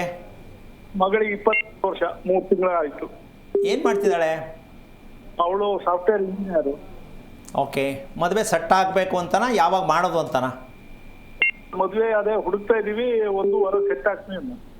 ಯಾಕೆ ಸೆಟ್ ಆಗ್ತಿಲ್ಲ? ನಿಮ್ಗೆ ಸೆಟ್ ಆಗ್ತಾ ಇಲ್ವಾ, ಅವ್ರಿಗೆ ಸೆಟ್ ಆಗ್ತಾ ಇಲ್ವಾ? ಅವರು ಈಗ ಬಿಟ್ಟು ರಿಜೆಕ್ಟ್ ಆಗುತ್ತೆ. ಓಕೆ. ಒಳ್ಳೊಳ್ಳೆ ನೆಂಟರು ಬಂದ್ರು ರಿಜೆಕ್ಟ್ ಆಗ್ತಾ ಇದಾವೆ. ಓಕೆ. ನಿಮ್ಗೆ ಇದೆಲ್ಲ ನಂಬಿಕೆ ಇದೆಯಾ? ಒಂದು ಮಗು ಅಂತ ಹುಟ್ಟಿದ ಮೇಲೆ ಆ ಮಗುವಿನ ವಿಚಾರ ತಿಳ್ಕೋಬೇಕು, ಹುಟ್ಟಿದ ತಕ್ಷಣ ಇವೆಲ್ಲ ತಿಳ್ಕೊಂಡು ಮಗು ಬೆಳೆಸ್ಬೇಕು ಅಂತ ಗೊತ್ತಿಲ್ವಾ ನಿಮಗೆ? ಇಲ್ಲ, ಗೊತ್ತು. ಮಕ್ಕಳನ್ನ ಚೆನ್ನಾಗಿ ಬೆಳೆಸ್ಬೇಕು ಅನ್ನೋದು, ಅದಕ್ಕಾಗಿ ಎಜುಕೇಶನ್ ಮಾಡೋಕೆ ಇದು ಮಾಡಿದ್ದು. ನಾನು ಎಜುಕೇಶನ್ ಪ್ರಶ್ನೆ ಕೇಳ್ತಾ ಇಲ್ಲ. ಒಂದು ಮಗು ಉತ್ತರಾಷಾಢ ನಕ್ಷತ್ರದಲ್ಲಿ ಹುಟ್ಟಿದ್ರೆ ಆ ಮಗು ಆರೋಗ್ಯ ಹೇಗಿರುತ್ತೆ, ಆ ಮಗು ಮನಸ್ಸು ಹೇಗಿರುತ್ತೆ, ಆ ಮಗು ಮದುವೆ ಆಗತ್ತಾ, ಆದರೆ ಮದುವೆ ಹೆಂಗಿರುತ್ತೆ ಅಂತ ತಿಳ್ಕೊಬೇಕಾ ಬೇಡವಾ? ತಿಳ್ಕೊಬೇಕು. ಮತ್ತೆ ನೀವು ಸುಮ್ಮನೆ ಓದಿಸ್ಬಿಟ್ಟು ಕೆಲಸ ಕಳಿಸ್ಬಿಟ್ರೆ, ಇದು ನಾವು ಪೆನ್ ತೊಗೊಂಡು ಪೇಪರ್ ತೊಗೊಂಡು ಪ್ಲ್ಯಾನ್ ಮಾಡಿ ಬರ್ಕೊಂಡ್ರೆ ಮದುವೆ ಆಗಲ್ಲ ಮಕ್ಕಳಿಗೆ, ಹೆಣ್ಣಿಗಾಗಲಿ ಗಂಡಿಗಾಗಲಿ. ಇವತ್ತೆಲ್ಲ ನಡೀತಾರೆ ಓನ್ಲಿ ಪ್ಲ್ಯಾನ್. ಪ್ಲ್ಯಾನ್ ಮಾಡಿ ಮಗುಗೆ ಎಜುಕೇಷನ್ ಕೊಡಿಸೋದೇ ನಮ್ಮ ಜೀವನ ಎಲ್ಲ ಹಾಳಾಗ್ತಾ ಇರೋದು. ಮಕ್ಕಳ ಜೀವನನೂ ಹಾಳಾಗ್ತಾ ಇದೆ, ಅದನ್ನು ನೋಡಿ ಅಪ್ಪ ಅಮ್ಮನೂ ಹಾಳಾಗಬೇಕಾಗತ್ತೆ. ಈ ಪುರುಷಾರ್ಥಕ್ಕೆ ಮಗು ವಿದ್ಯೆ ಕೊಟ್ಬಿಟ್ರೆ ಎಲ್ಲ ಸಿಗುತ್ತೆ ಅಂತ ಅಂದ್ಕೊಂಡು ತಪ್ಪಲ್ವಾ ಇದು? ಉತ್ತರಾಷಾಢ ನಕ್ಷತ್ರ ಅಂದರೆ ಅವಳ ಕಣ್ಣಿನಲ್ಲಿ ಇರ್ತಕ್ಕಂಥದ್ದು, ಅವಳ ಕಾಲಿನಲ್ಲಿ ಇರ್ತಕ್ಕಂಥ ಸಮಸ್ಯೆನ ಅಟ್ಲೀಸ್ಟ್ ತಿಳ್ಕೊಂಡಿದ್ದೀರಾ ನೀವು? ಅವಳು ಕಣ್ಣಲ್ಲಿ ಉರಿ, ನವೆ, ಕಾಲು ನೋವು, ಮಂಡಿ ನೋವು ಯಾವುದನ್ನು ಕಂಡುಹಿಡಿದಿದ್ದೀರಾ ನೀವು ತಂದೆಯಾಗಿ? ಇಲ್ಲ, ನಾವು ಅದ್ರ ಬಗ್ಗೆ ಅವಳು ಹೇಳಿಲ್ಲ. ನಾವು ಸ್ವಲ್ಪ ದಯವಿಟ್ಟು ನೀವು ಒಂದು ಕೆಲಸ ಮಾಡಬೇಕು. ಯಾಕೆ ಅಂತಂದರೆ ಅವಳು ಹುಡುಗನ ಸ್ವಭಾವ ಇರುತ್ತೆ. ಉತ್ತರಾಷಾಢ ನಕ್ಷತ್ರ ಹುಡುಗನ ರೀತಿ ಗಂಡಸ್ತರ ಕ್ವಾಲಿಟಿ ಇರುತ್ತೆ. ಹುಡುಗನ ಒಪ್ಪೋದು ಸ್ವಲ್ಪ ಕಷ್ಟ ಆಗತ್ತೆ. ಮತ್ತು ಹುಡುಗ ಕೂಡ ಹುಡುಗಿನ ನೋಡಿದ್ರೆ ಭಯ ಬೀಳ್ತಾನೆ, ಇವಳನ್ನ ಮದುವೆ ಮಾಡ್ಕೋಬಹುದಾ? ಇದೊಂಥರ ವಿಶೇಷವಾಗಿರ್ತಕ್ಕಂತಹ ಉತ್ತರಾಷಾಢ ನಕ್ಷತ್ರ. ಜಾತಿಯಲ್ಲಿ ಹೆಣ್ಣಾಗಿ ಹುಟ್ಟಿ ಗಂಡಿನಲ್ಲಿರ್ತಕ್ಕಂಥ ವರ್ಚಸ್ಸನ್ನು ಆ ಮಗು, ಹೆಣ್ಣು ಮಗು ತೊಗೊಂಡಿರುತ್ತೆ. ಗಂಡ ಹೆದರ್ಕೋತಾನೆ, ಅವಳು ಮುಂದೆ ನಿಂತು ಮಾತಾಡೋಕ್ಕೆ ಹೆದರ್ಕೋತಾನೆ, ಆ ಹುಡುಗಿ ನೋಡಿದ್ರೆ ಭಯ ಬೀಳ್ತಾನೆ, ಇವಳನ್ನ ನಾನು ಮಾಡ್ಕೊಳಕ್ಕಾಗತ್ತಾ?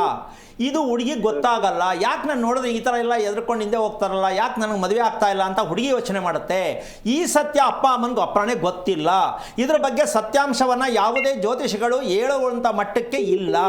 ಹಿಂಗೆ ಎಳ್ಕೊಂಡು ಹೋಗಿ ಮಕ್ಕಳಿಗೆ ಮದುವೆ ಅಂತಕ್ಕಂಥದ್ದು ಒಂದು ದೊಡ್ಡ ಕನಸಾಗಿ ಬಿಡಬೇಕಾಗತ್ತೆ. ನೀವು ಫಸ್ಟ್ ಮಾಡಬೇಕಾದ ಕೆಲಸ ಎಷ್ಟೇ? ನಿಮ್ಮ ತಂದೆ ಎಷ್ಟು ವರ್ಷ ಆಯ್ತು ಹೋಗಿ?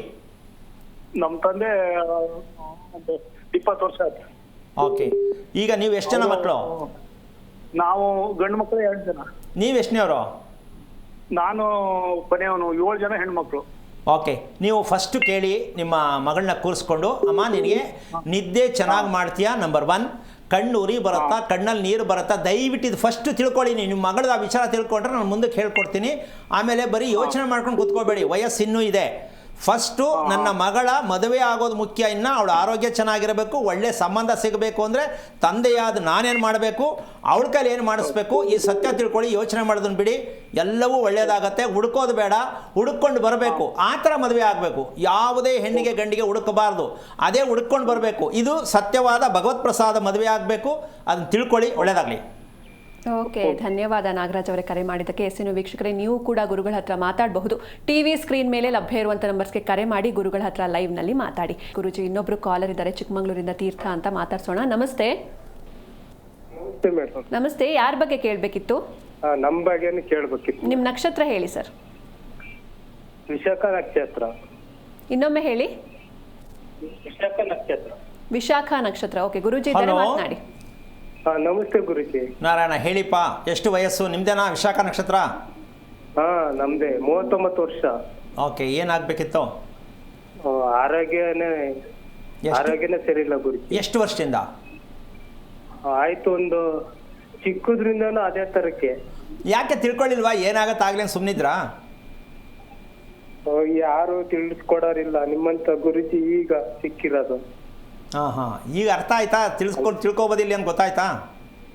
ತಿಳ್ಕೊಬೋದಂತ. ತಾಯಿಗೂ ಅವ್ರದ್ದು ರಾಧಮ್ಮ. ಓಕೆ, ಎಷ್ಟು ವರ್ಷದ್ದು ಮನೆ? ಎಷ್ಟು ವರ್ಷದ್ದು ನಿಮ್ಮದು? ಇಬ್ಬರಿಗೂ ಹುಷಾರಿಲ್ಲ. ಓಕೆ, ನಿಮ್ಮ ಮನೆ ಸರಿ ಇಲ್ಲ ಅವ್ರಿಗೆ. ನಿಮ್ಮ ಮನೆ ಎಷ್ಟು ವರ್ಷದ್ದು ಗುರುಜಿ? ಹಳೆ ಮನೆ ಕೆಳಗೆ ಒಂದು ಕಟ್ಟಿದ್ಮೇಲೆ 20 ವರ್ಷ ಆಗಿತ್ತೆ. ತಗೊಂಡಿದ್ದಾ? ಇಲ್ಲ, ಗೌರ್ಮೆಂಟ್ ಸೈಟು. ಓಕೆ, ಎಷ್ಟಡಿ ಇದೆ ಮನೆ? ಸೈಟು 40-60 ಇದೆ. ಅಷ್ಟಕ್ಕೂ ಮನೆ ಇದೆಯಾ? ಅಷ್ಟಕ್ಕೂ ಮನೆ ಇಲ್ಲ ಗುರುಜಿ. ಎಷ್ಟಕ್ಕಿದೆ ಮನೆ? 23 ಆಗಲ್ಲ. ಹಾಂ, ಉದ್ದ ಒಂದ್ ಸೈಡು ಒಂದು 20 ಚಿಲ್ಡ್ರೆ ಬರುತ್ತೆ, ಇನ್ನೊಂದ್ ಕಡೆ 20 ಕಡಿಮೆ ಬರುತ್ತೆ. ಅಲ್ಲ, ಇದು ಮನೆ ಕಟ್ಟಿದ್ದು ತಗೊಂಡಿದ್ದ ನೀವು? ಕ್ವಾರ್ಟರ್ಸಾ ಹೇಗಿದು? ಕ್ವಾರ್ಟರ್ಸ್ ಅಲ್ಲ, ಕಟ್ಟಿದ್ದು ಗುರುಜಿ. ನೀವೇ ಕಟ್ಸಿದ್ದಾ? ನಾವೇ ಕಟ್ಸಿದ್ದು. ಏನು ನಿಮ್ಗೆ ಗೊತ್ತಾ ಮನೆ ಕಟ್ಸೋದು? ಹಿಂಗೆ ಕಟ್ಸೋರು ಒಳ್ಳೇದಾಗತ್ತೆ ಮನೆ ಕಟ್ಟೋದು ಗೊತ್ತಾ ನಿಮಗೆ? ನಮಗೆ ಗೊತ್ತಿಲ್ಲ ಗುರುಜಿ, ಇವ್ರು ಗಾರರು ಹೇಳ್ತಾರಲ್ಲ, ಹಂಗಾಗಿ ನಾವು ಅವ್ರಿಗೆ ಗೊತ್ತಿರುತ್ತಲ್ಲ ಅಂತ ಕಟ್ಸಿದ್ದು. ಗಾರೆ ಕೆಲಸ ಮಾಡೋರು ಮನೆ ಕಟ್ಟೋದು ಗೊತ್ತಿದೆ ಅಂತಂದರೆ ಏನು ನೀವು ಎಷ್ಟು ಮಟ್ಟಕ್ಕೆ ಬುದ್ಧಿವಂತರಾಗಿದ್ದೀರಪ್ಪ? ಹೆಂಗೆ ಸಾಧ್ಯ? ಹಾಂ, ಓಕೆ. ಮನೆ ಕಟ್ಬೇಕಾರೆ ನಿಮ್ಮ ಮನೆಗೆ ರಸ್ತೆ ಯಾವುದು?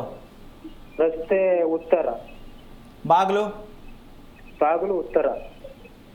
ಓಕೆ, ನಿಮ್ಮ ಮನೆ ಸುತ್ತ ಕಾಂಪೌಂಡ್ ಇದೆಯಾ? ಸುತ್ತ ಕಾಂಪೌಂಡ್ ಇಲ್ಲ, ಬೇಲಿ ಇದೆ. ಬೇಲಿ ಸುತ್ತ ಇದೆಯಾ? ಸುತ್ತ ಇದೆ. ಓಕೆ, ಈಗ ನೀವು ಯಾವ ಊರು? ನಮ್ದು ಹಿರಾಕೊಣನೆ.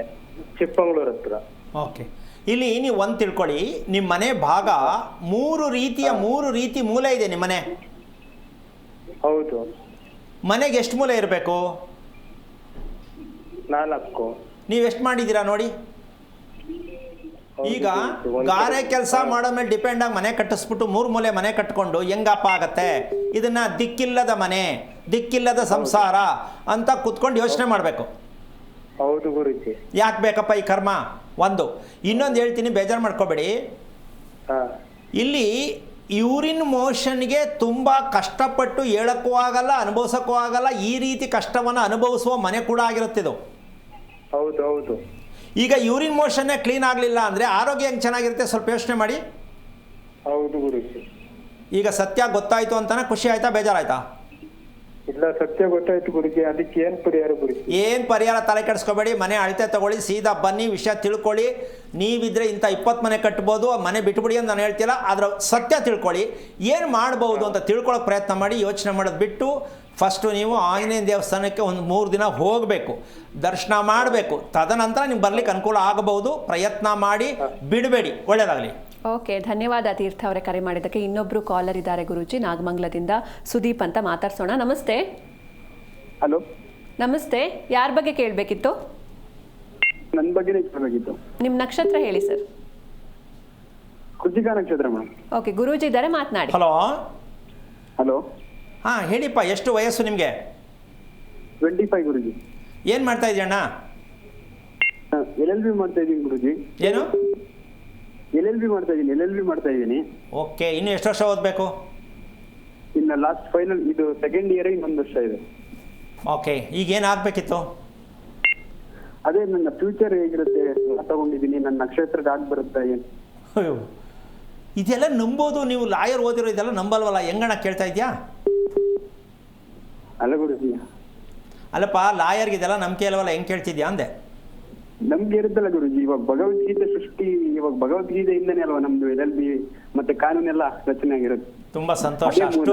ಅಷ್ಟು ತಿಳ್ಕೊಂಡಿದ್ರಲ್ಲ, ತುಂಬ ಖುಷಿ ಆಯಿತು. ಏಕೆಂದರೆ ನಮ್ಮ ಭೂಮಂಡಲದಲ್ಲಿ ಇರ್ತಕ್ಕಂಥ ಯಾರೇ ಆಗಲಿ, ಭಗವದ್ಗೀತೆ ಅಂತ ಒಂದ್ಸಲ ಬಾಯಲ್ಲಿ ಹೇಳಿದ್ರೆ ಸಾಕು, ಬೇಕಾದಷ್ಟು ಕರ್ಮಗಳು ಕಳೆದೋಗುತ್ತೆ. ಅದನ್ನು ಹೇಳೋದಲ್ಲ, ನೋಡೇ ಇಲ್ಲ ಎಷ್ಟೋ ಜನ ಭಗವದ್ಗೀತೆನ ಹೆಂಗಿದೆ ಅನ್ನೋಷ್ಟು ಮಟ್ಟಕ್ಕಿದ್ದಾರೆ. ಏನು ಹೇಳ್ತೀರಾ? ಹೌದು. ಸೊ ಈಗ ನಿಮ್ಗೆ ಒಂದು ಪ್ರಶ್ನೆ ಕೇಳ್ತೀನಿ. ನಿಮ್ಮ ನಿದ್ದೆ ಕ್ವಾಲಿಟಿ ಚೆನ್ನಾಗಿದೆ ಅಂತ ಒಪ್ಕೊಂಡಿದ್ದೀರಾ? ಚೆನ್ನಾಗಿದೆ ಗುರುಜಿ, ನಿದ್ದೆ ಕ್ವಾಲಿಟಿ ಏನಿಲ್ಲ, ಚೆನ್ನಾಗಿದೆ. ಚೆನ್ನಾಗಿರೋದು ನಿದ್ದೆ ಕ್ವಾಲಿಟಿ ಅಂದರೆ ಏನು ಅರ್ಥ ಆಯಿತು ಅಂತ ನಾನು ಈಗ ನಿಮ್ಮ ಪ್ರಶ್ನೆ ಕೇಳ್ತೀನಿ. ಅಂದ್ರೆ ಎಕ್ಸಾಮ್ ಟೈಮಲ್ಲಿ ಸ್ವಲ್ಪ ನಿದ್ದೆ ಇರಲ್ಲ.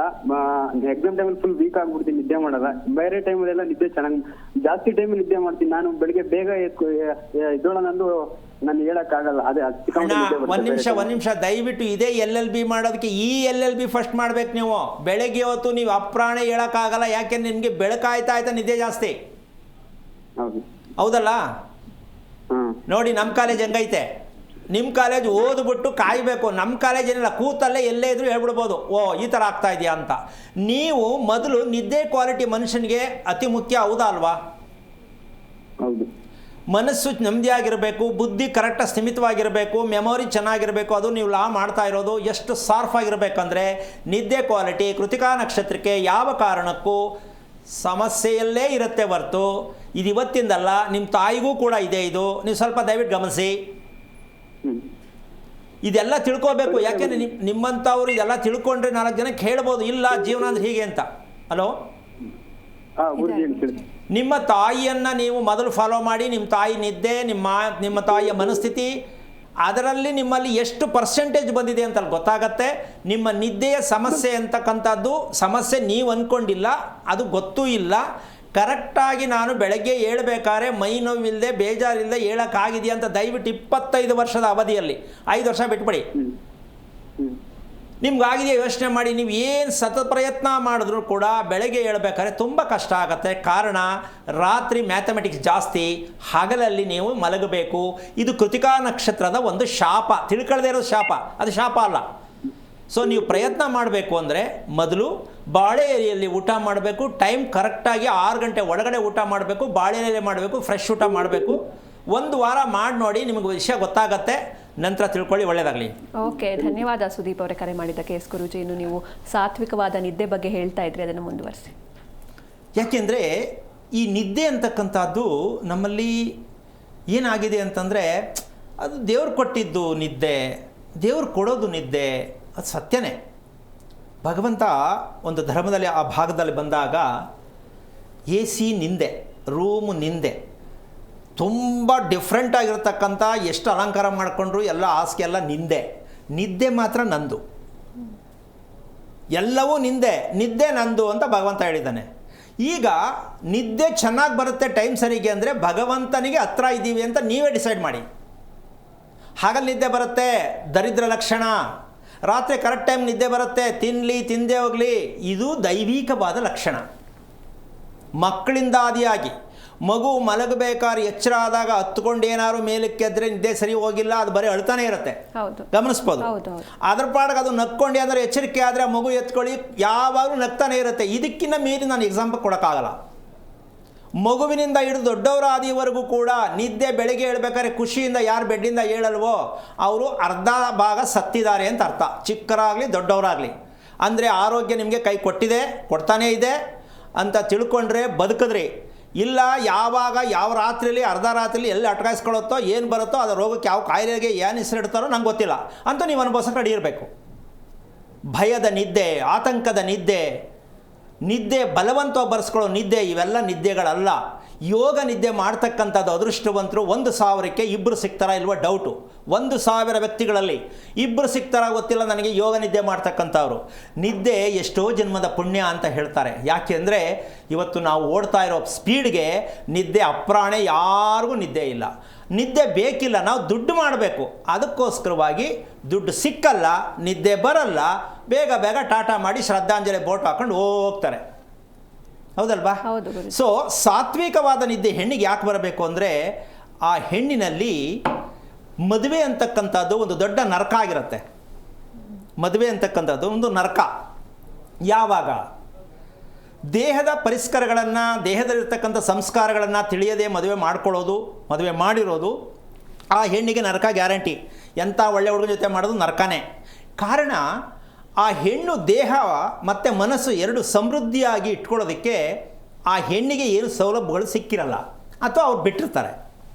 ಅದಕ್ಕೋಸ್ಕರವಾಗಿ ಅವಳಿಗೆ ಸೌಲಭ್ಯ ಸಿಗಬೇಕು, ನೆಮ್ಮದಿಯಾಗಿರಬೇಕು, ಆರೋಗ್ಯರಹಿತವಾಗಿರಬೇಕು ಅಂತಕ್ಕಂಥ ಲೆಕ್ಕಾಚಾರಕ್ಕೆ ಹೋದರೆ, ಇನ್ನು ಸ್ವಲ್ಪ ಮುಂದಕ್ಕೆ ಹೋದರೆ ಕರೆಕ್ಟಾಗಿ ಮಹಾಲಕ್ಷ್ಮಿ ಇರ್ತಕ್ಕಂತಹ ವಾಸಸ್ಥಾನ ಯಾವುದು ಅಂದರೆ ಬೆಳ್ಳಿ. ಹೆಣ್ಣಿಗೆ ಕಾಲಲ್ಲಿ ಉಂಗುರ ಮತ್ತು ಅದೇ ಕಾಲಿಗೆ ಚೈನು, ಇದು ಎರಡು ಇವತ್ತು ಮಕ್ಕಳಿಗೆ ಎಲ್ಲೂ ಕೂಡ ಹಾಕಿಸ್ತಾ ಇಲ್ಲ. ಕಾನ್ವೆಂಟಲ್ಲಿ ಕಿತ್ಕೊಂಡ್ಬಿಡ್ತಾರೆ ಅಂತ ಬಿಚ್ಚಾಕ್ಸ್ಬಿಟ್ಟು ಬರೆ ಕಾಲಲ್ಲಿ ಕಳಿಸ್ತಾ ಇದ್ದಾರೆ. ಅಂದರೆ ಅಲ್ಲಿಂದನೇ ಹುಚ್ಚು ಬರೆಸ್ಬಿಡ್ತಾರೆ ಮಕ್ಕಳಿಗೆ. ಹೌದು, ಕಾನ್ವೆಂಟಲ್ಲಿ ಹಾಕಂಗಿಲ್ಲ. ನೋಡಿ ಹೆಂಗಿದೆ ಕರ್ಮಗಳು. ಮಗುವಿಗೆ ಸಂಸ್ಕಾರ ಕಲಿಸ್ತೀನಿ ಅಂತ ಪೂಜೆ ಮಾಡೋದು ಕಲಿಸ್ಬಿಟ್ರೆ, ಇಷ್ಟು ದೊಡ್ಡ ವಿಭೂತಿ ಹಾಕಿಬಿಟ್ರೆ, ದಪ್ಪಕ್ಕೆ ಗಂಧ ಹಚ್ಚಿಬಿಟ್ರೆ ಅಥವಾ ನಾಮ ಹಾಕಿಬಿಟ್ರೆ ಮಗು ಚೆನ್ನಾಗಾಗತ್ತಾ? ಅಪ್ರಣೆ ಆಗಲ್ಲ. ಅದು ನಿಮ್ಮ ಒಂದು ಚಪಲತೆ. ಸಂಸ್ಕಾರ ಅಂದರೆ ಹೇಗಿರಬೇಕಂದ್ರೆ, ದೇಹದಲ್ಲಿ ಹರಿಯುತ್ತಿರುವ ರಕ್ತ ಶುದ್ಧವಾಗಿರಬೇಕು. ಏನಮ್ಮ? ಶುದ್ಧವಾಗಿರ್ಬೇಕು. ಹೌದು, ದೇಹದಲ್ಲಿ ಹರಿಯುತ್ತಿರುವ ರಕ್ತ ಶುದ್ಧವಾಗಿರಬೇಕಂದ್ರೆ ಆ ಹೆಣ್ಣಿಗೆ ಬೆಳ್ಳಿ ಚಿನ್ನ ಅಮೂಲ್ಯವಾಗಿರ್ತಕ್ಕಂಥ ರೀತಿಯಲ್ಲಿ ಧರಿಸ್ಕೋಬೇಕು. ಹೆಣ್ಣಿಗೆ ಸುಮ್ಮನೆ ಅಲಂಕಾರ ಮಾಡಲ್ಲಮ್ಮ. ಏನು ಹೇಳ್ತೀಯಾ? ಹೌದು ಗುರೂಜಿ.